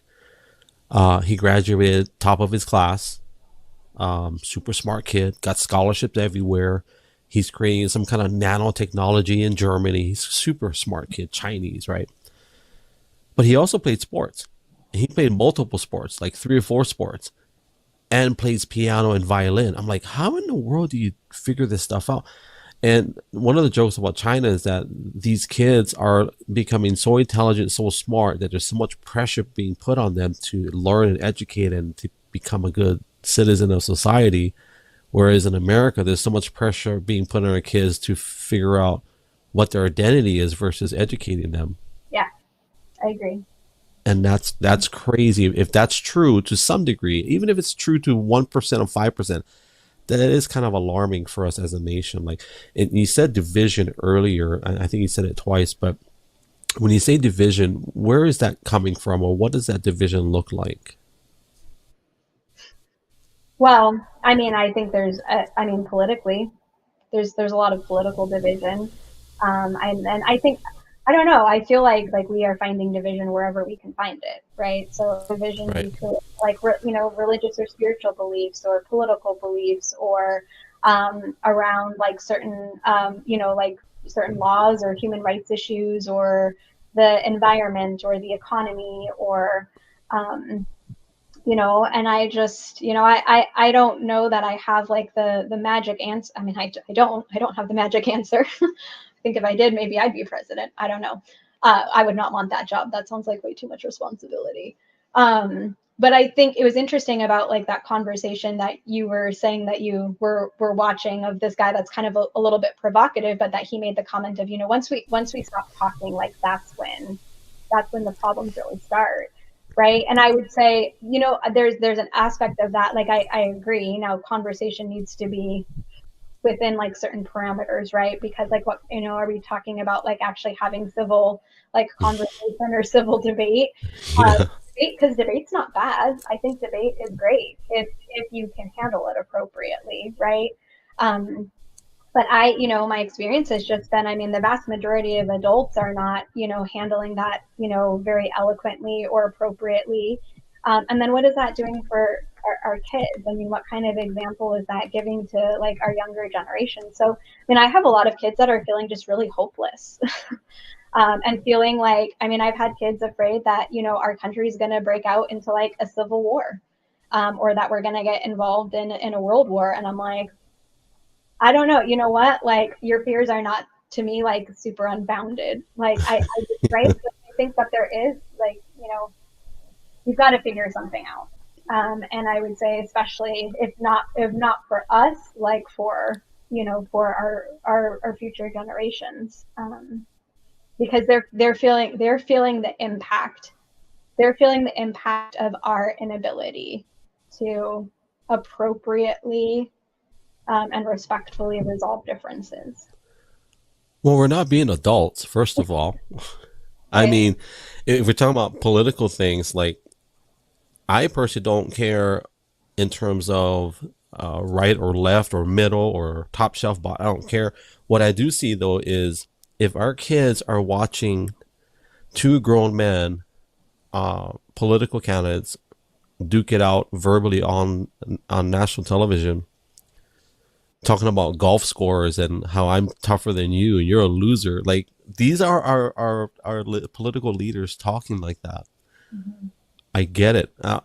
And I think we spend billions and billions of dollars. I think the mainstream media produces, I think the last number I saw was $65 billion a year. That's just mainstream media. We're not talking about social. Mm-hmm. And I thought about that. I'm saying, we're paying these guys $65 billion a year to go on TV to talk about other people on what they're doing for a living. Mm-hmm. And our kids, and this is what we consume. Mm-hmm. And when you talk about division, I totally get it. Like, and the thing is, who's causing this division, right? Like, who is it? Us? Is it the 5%ers? Like, who? Well, here's the next question: who's allowing it to continue? Mm-hmm. Well, yeah. I mean, truthfully, I think we're all allowing it to continue. I agree, 100%. So like, I feel like things are not going to get better if we are not each individually taking. Now, I can only take like accountability and responsibility for myself, right? Mm-hmm. And I can do I do what I can to help my clients, right? So that's me trying to give back and trying to help teach them how to be, I would say, like appropriate consumers, right? And to know, like, where, like, what do you believe in? Where is your integrity? What are your values? Don't let anybody sway you on your beliefs, on your values, whatever they are, right? And you should grow into that and find those for yourself. Don't let yourself be influenced. And they don't need to align with mine. Because I don't even, when I, in the therapy room, I don't talk about myself personally. Mm-hmm. I care about them, right? I care about their development. But I would say, so even outside of, I mean, that's a very like clinical look at it, but I would say just as humans, I think, we're all contributing. We're all complacent in it to a degree. And I think that's going to make people feel pretty uncomfortable. But it's easy to be passive. It's easy to be passive. Especially because I would say, and I get it, because I think it's like very overwhelming, right? How there's so much that I think like our entire like infrastructure needs to change. Well, how do we do that? But I think it takes some of those, it takes that step, those initiatives just in myself. I can choose my response. I can choose what I consume. I can choose, how I talk to other people. Um, and yeah, I mean, again, it's not like a magic wand answer, but I think if we all were to take accountability, I think that we would be in a different place. Well, I think it starts at home, Yeah, right? it does. And I'm not saying like, because we've needed help, like my wife needed counseling at one point. One of my kids needed counseling at some point. Aside from that, I think if it starts at home, let's do what is required to be a parent or to be someone that produces history makers. Like what I believe what you're doing, Dr. Christina, is that every time you counsel someone or you walk them through a therapy session or you give them guidance, that's a literal history changing moment, whether we see it happen or not. And I think as parents, and we're talking about division, like I get it. This nation is divisive, that we are divided, but I think like we said earlier, like we're allowing it to continue. Yeah. And it's funny because here in Oregon, where we live, so Hawaii is typically a blue state. I think that's what they call it. Mm-hmm. But nobody acts like it in Hawaii because it's Hawaii. We're kind of away from the rest of the mainland. We're in paradise. But Yeah. now that we're here in Oregon, it's like I understand now why people are divisive. I totally get it. Mm-hmm. Because we live in a farm town. Typically, farm towns are typically reddish-ish, if that's the right terminology, right? But here in this farm town, nobody cares, right? It's such a small town, like they don't care what your political affiliation is. Now they do care if you open your mouth and start preaching to them on how they're wrong. Now that conversation, the dynamic changes. Sure. But yeah, but the that divisive part, I understand that, and it's sad in one way, but I'm kind of excited in one way because my kids, they're not subscribing to that philosophy, so I'm not worried about that. Mm-hmm. I think if we have more people raising their kids up, or even just raising people up through mentorship programs, to not subscribe to that, I firmly believe that. I think we cover a lot of heavy topics, and there's a lot more. I do believe, though, that this whole issue of the mental health crisis and how the division, it starts at home. And I know it's hard, right? There's a lot of families that are working multiple jobs. Maybe they're not able to spend time with their kids, but investing that time is very important. In terms of the families that you work with and even teenagers, what do you think is going to work to improve on this mental health crisis? And let's add the family dynamic to it. Do you see anything that's going to work? Yeah, I mean, I think what you said is really a key, that we do need to see a return of a return of like accountability and responsibility within the family, I would say. And so, so parents being the ones to teach and educate and train their children, rather than relying on schools to educate their kids, or social media, or I mean anything, and those things are great. Like we need those things, right? So again, I was talking about systems before. Like there's a reason why we live and function in multiple systems, and we need those, right? And there's a role that schools play. There's a role that social media can play. There's a role that social groups can play. But I really do think that, there needs to be like a level, there needs to be a return to the home, and a level, I would just say, of just like even that relational connectedness within family, right? So, gosh, I would love there to be a way for all parents to be able to spend, the time with their kids that they want to, and not have to be working, 3-4 different jobs just to try to make ends meet, or have to be, working, night shifts, or, you know, and being able to have that time. So, I mean, I think that there's a lot of things that I think need to be fixed, but I would say whatever we can do to bring back support and resources to family so that parents can be there with their kids, that they can communicate with their kids, that they can educate their kids, that they can just engage and be around them. You know, that's really where I see, I think that there could be a lot of improvement just, I mean, with all of our well-being. I think if we were able to, you know, be able to have like that return to the family unit. The So biggest struggle is finances, I think, yeah. for us when it's, I don't know if you know, but we homeschool our kids. That's how we're able to travel so much. We can just travel anywhere we want Mhm. as long as we have an internet connection. Yeah. You Yeah. know, as long as the kids get their work done, hey, we can go take a trip.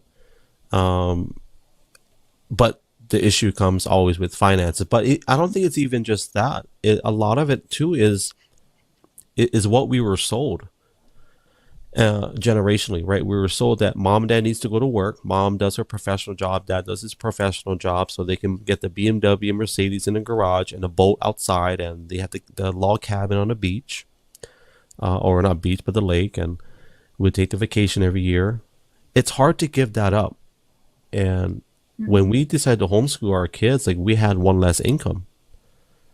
And I think this is powerful where Josh comes in because he can teach us all to make millions of dollars with stocks and investments and various forms of financial advice. But that's a big issue is how can I change my lifestyle to be able to raise my kids? Because now our kids are home and sometimes it's crazy to have the kids home all the time, right? Yeah. But I don't regret it. We don't regret it one bit. Our oldest daughter went to public school and we put her in private school, but her last 2 years we homeschooled her. And that was all because of what you said earlier. I didn't jump the gun too early on this one, but it was because of division. There was division in the country. There was division in our state politically, which actually translated to our school system. It really did. And I don't like to get into politics, but I'll say this. They passed a law in Hawaii which we protested. We had like 10,000, 20,000 people protesting this law that they're trying to pass in the middle of the night, mind you. Not finding out till later that the law, it makes sense at face value with the law that they're trying to pass because it was for equality and all these things. But what they didn't tell the public in Hawaii was there were these other agendas attached to this, which went to our educational system. And once we saw that, Dr. Christina, we're like, okay, I think we're done. I think we're done with this public education system. I think it's time we teach our kids. And it was hard, but I don't regret it one bit, you know. And I think we need more of that. We do need more people, maybe not necessarily just homeschooling, but investing more time with their kids. You know, whatever you can do. I totally agree with that.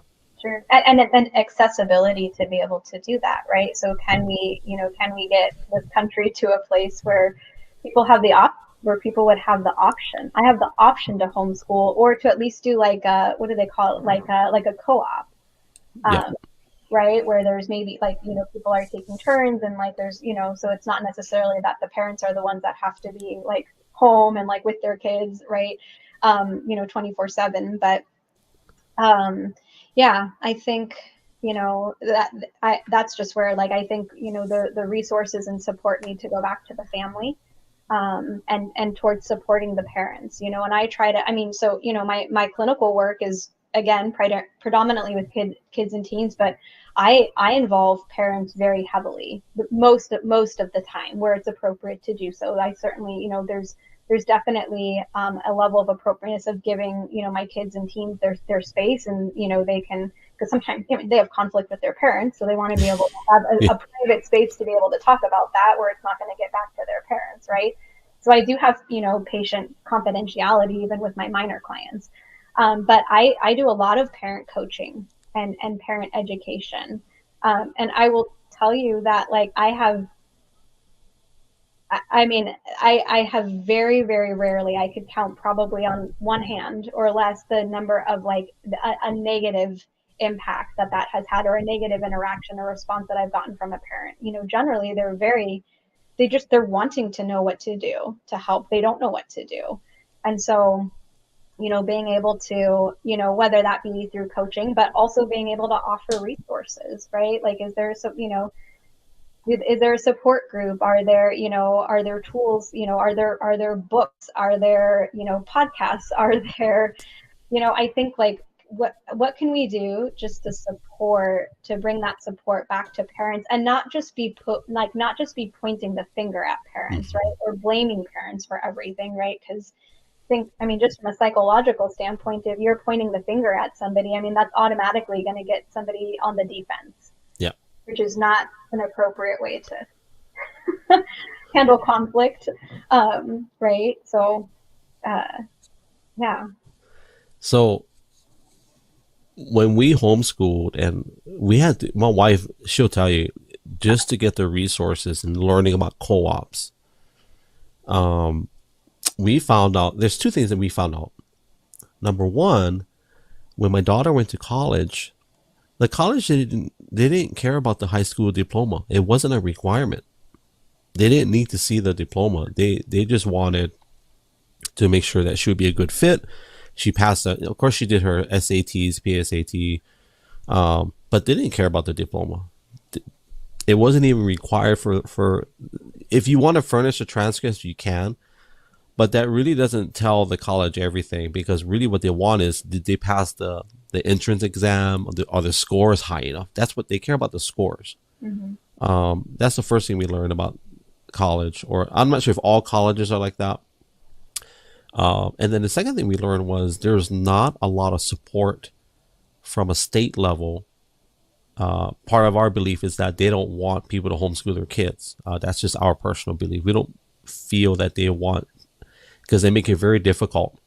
And they kind of require you to go through the system, even though you're homeschooling your kids. And the scary thing for us is that, and I went to public school and private school, but there's a ceiling. There's a ceiling that when I get to the third grade, I can only do third grade. If I'm smarter than third grade, oh, too bad, you're still in third grade. Our kids, if they want to go up to seventh grade when they're in third, go ahead, by all means, do it. You know, like, we're not going to force you to stop. And I always brag about my daughter, one of my kids, but our youngest daughter, she created her first program at 10 years old. She started coding at 10. That is awesome. But she doesn't do it anymore because she don't care. So she could if she really want. And now she likes to bake and cook, make things fresh, and she likes to do gardening, and she does a whole. I can't even read off the list. But my point is, there's no ceiling, and nobody tells our kids, "Hey, stop! You're getting too smart," right?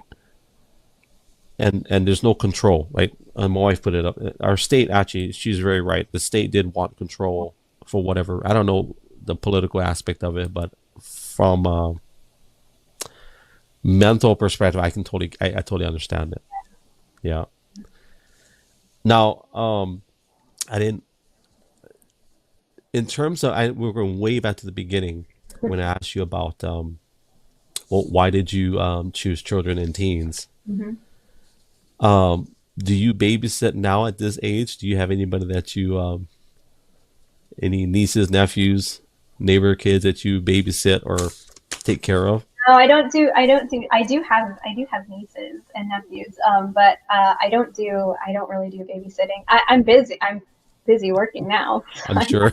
I care about the people's kids all day. But no, I just like they bring what I would say that I don't think that I really necessarily reflected as much before. Kids and teens, to me, there is such like there's a spark to them that I feel like a lot of adults have, not that it's gone, but it's maybe been buried. And there's just like a level of hopefulness and energy that I feel, you know, from kids. And so it really, like, it's energizing for me to be around kids and teens, and they have they're creative and they're imaginative. And so yeah, I prefer their company to adults probably most of the time. Dr. Heath, I can't remember.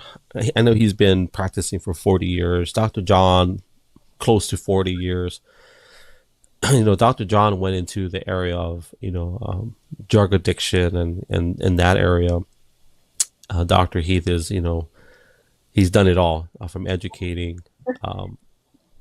Have you thought about, because my cousin, Dr. Terry Lynn, she teaches in Nevada, I think Nevada State University, and she also operates in Hawaii and Nevada. Have you considered possibly teaching at the university as well? Yeah, I mean, I think that would be, I mean, at least as like a guest lecturer, that would be something that would be fun. I mean, I like teaching. I like speaking. I feel like, I don't know that would, like, I wouldn't want to like shift 100% to that, but I think, I do enjoy that aspect of it. And, there is something, kind of like training like the next generation. Like there is something that's like really cool about that. Because again, I mean, I can think of a lot of things within like the mental health system that I want to change. But then it comes back down to like, okay, well, whose responsibility is that, right? And what am I doing? What steps am I taking to kind of like perpetuate and affect that change? So yeah, it's definitely something that I've considered. And again, I think that's why psychology for me is so fun, because there's just so many different avenues and aspects that, that I can explore. So, I would say especially like, when we can get to a place of where there's really good, I would say, stability within like my practice, that would definitely be something that I would entertain as a possibility, when I can kind of maybe step back a little bit more from more of the clinical role of things.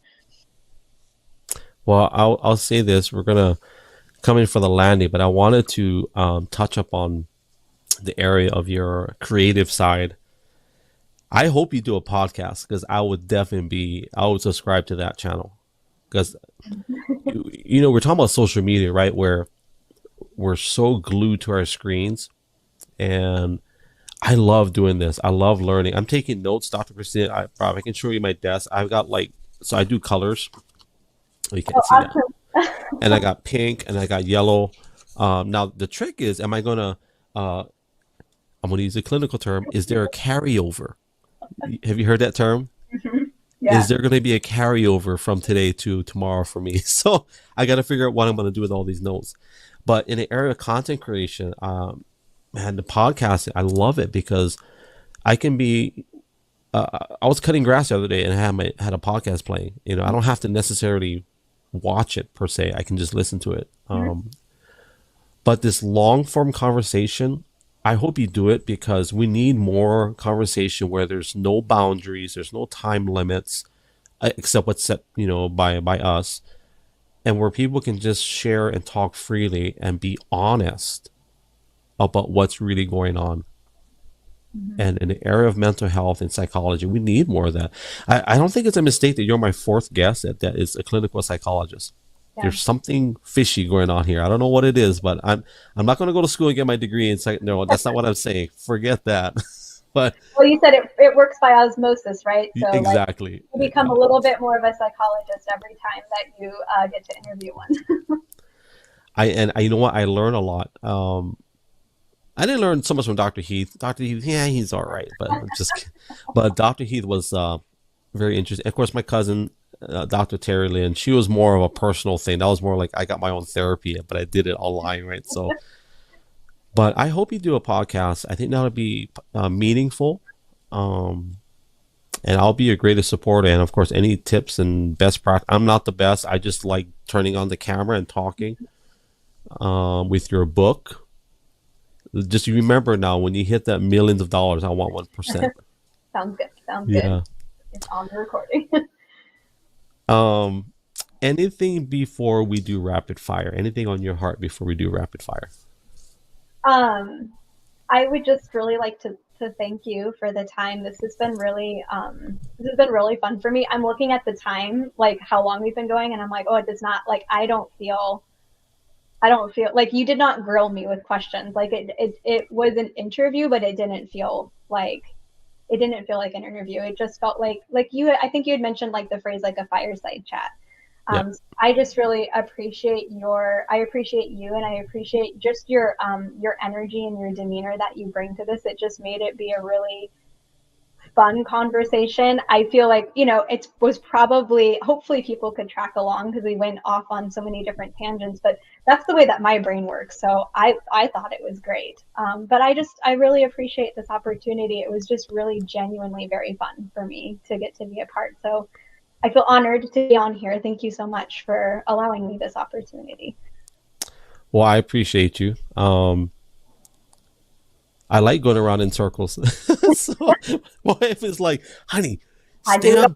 Time. Hey, my wife is like, honey, because, okay, I know our time really ran away pretty quick. I didn't even realize it. But my Auntie Alicia, she's like my sister that I never had. And anyway, she's like me. She's like, oh, squirrel, squirrel. But she is, I think she's like 90%. She's like 90% native Hawaiian. She teaches Hawaiian. She's a teacher for probably 30 years now. And I want to do a podcast with her, but she never agrees to a time. And she always, I don't know how to talk. Auntie, you've been talking for like 60 years of your life. But my wife says it's probably a good idea because you and her would never talk about anything but circles and circles. But I think this is where we're the most honest, is when we're just, we're in the same living room, we're at the dinner table, and we're just talking. Yeah. And so I appreciate you giving your time, and I appreciate Josh Bragg sacrificing 3 hours away from his wife. I want to say thank you, brother Josh. I appreciate you. Rapid fire. Here we go. You answered the first question, by the way, so we don't have to. But well, maybe you did, or maybe I'll ask it anyway. First question is, why did you do the podcast today? Oh, yeah. I think that I got to listen into part of when you were doing live, I think with the third person that you did it with. And I liked your style. And I wanted to be able to have conversation. And again, for me, anything that I can do to contribute towards like breaking the cycle and getting more education and awareness around mental health, like that's what my passion is. So, yeah. Well, thank you for that. I appreciate it. Number 2, California or Iowa? Well, so I would say now Iowa. Things that I miss about California. I miss the ocean. And I miss the food. And I miss the weather. I grew up when I was growing up, like to me, like the weather was just so boring. It was always the same. I was talking about this, I think in another space that I was doing on X the other day, that like the weather was like always between maybe like 68 and 72 degrees and like partly cloudy, like where I live. And, which is like gorgeous weather, but I was so bored. But I do miss it now from time to time. The weather in Iowa is very, dramatic and very, very, it is very exciting. But I would say, just like energetically where I'm at now, Iowa, it's a much slower pace. I was living in like the Los Angeles area. It was just so overwhelming and overstimulating. So I feel, Iowa, it's more, I'm more connected to nature. I feel like I can relax. I can be just like present. I don't feel like I have to be like go, go, go all the time. It's just a different vibe here for sure. Number 3, you terminate all social media, but you're allowed to have one. What is it? Oh, I gotta go with X, Twitter. I've found just such a fun, that's how I connected with you. I've found such a fun community there. So that would be it for me. Number 4, Bitcoin or Ethereum? I've never heard of Ethereum. Okay, you got to pick one, BTC or ETH. I got to go with Bitcoin, I guess. Okay. Josh, help me out. Number 5, water or Gatorade? Water. we just had a whole conversation on Gatorade. Exactly. That was a premature question that I should have deleted. Number 6, money not an issue, or time, if money is never an issue, but if money or time not an issue, where are you and the husband going on a 1-month vacation? Oh, and I get to pick? Okay. At this point, I would probably say Australia. That would be where I would want to go. Out there in the water with the saltwater crocs there. Yes, sir. Number 7, favorite place to find peace. A physical location, whether it's in your home, at a park. Where is your favorite place to find peace? My back patio. My back patio. I've got my little garden there. I've got flowers there. I can hear the birds. That is where I feel like the most at peace. All hindrances aside, which we mentioned earlier, how many degrees are you going to get? How many PhDs are you going to achieve? Oh gosh. Well, I don't know. It would be fun to maybe get at least one more. If everything else, if I could just like go to school for the rest of my life and get paid to do it, sure. I would just keep going to school and learning as much as I could. So at least one more, maybe 2. Number 9, a big, fat, juicy steak from Snake River Farms in Idaho. Medium rare with all the seasonings with a perfect crust, juicy as all juicy can get, or a house salad from McDonald's. Oh, I gotta go with the steak. Does anybody choose that salad? I'm just kidding. So actually, the actual question is steak or salad? I would say steak. I'm a meat girl, that is for sure. Yeah. Okay. Last question. What is your desire for the next generation? Oh, that's like a deep question. I want the next generation, I want them to know who they are. And I want them to be secure in who they are.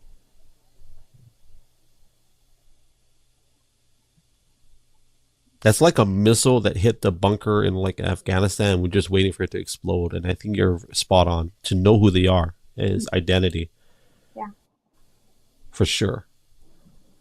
And I think what you do is definitely generation. I don't know if you feel that way, Dr. Christina, but anybody that helps families overcome some of these psychological things, you're leading the way in an area of generational mindsets. That's what I firmly believe. So yeah. I want to say thank you for your time. I'm telling you this much, Dr. Christina. Like, I told my wife the other day, I said, honey, I still trip out that people want to spend time with me. Like, what the heck? And what they don't realize is that I'm taking notes and I'm actually getting a free education. So thank you for the free PhD that I'm picking up. You're welcome. I love that. That's really fun for me because I love the conversation, and so it's really fun that you are taking notes and that you got something out of it. And thank you for your time, and for your wife too for letting you take this time with me. I appreciate you and appreciate everything that you're doing. And sending your family much love and aloha too. Well, family, I just want to say thank you for listening. I'm going to take Dr. Christina off. If you want to follow her on all socials, or for sure Twitter, X, it's Dr. Stai. Doctor. I don't know how she got that username, by the way, but that's her user handle. And I'll post all of the information in the descriptions on all socials. We're going to be live on Spotify, Apple Podcasts later on this evening. I'm gonna edit some. Sue, thank you for being here. My wife, thank you. Sue's been with us. She's out there in Canada. Thank you. And of course, everybody that's enjoying the conversation. We also have Sarah in Newfoundland, Canada. Thank you. 2 Canadians. Oi. Thank you for, I don't know if that's the right term. I'm sorry if that's not, but thank you for hanging out. We appreciate you guys just really investing your time with us, and appreciate you. And all the links, I'll post it in the course descriptions, course descriptions, but the podcast description, I'll post it all there. Thank you just for being here, guys. We appreciate you. I'm always grateful for those of you that invest your time, but we hope that you watch the next one. On behalf of our families, as I always say, love you guys. God bless you guys. Hui ho, aloha, and mahalo. Yes, sir. Chihu.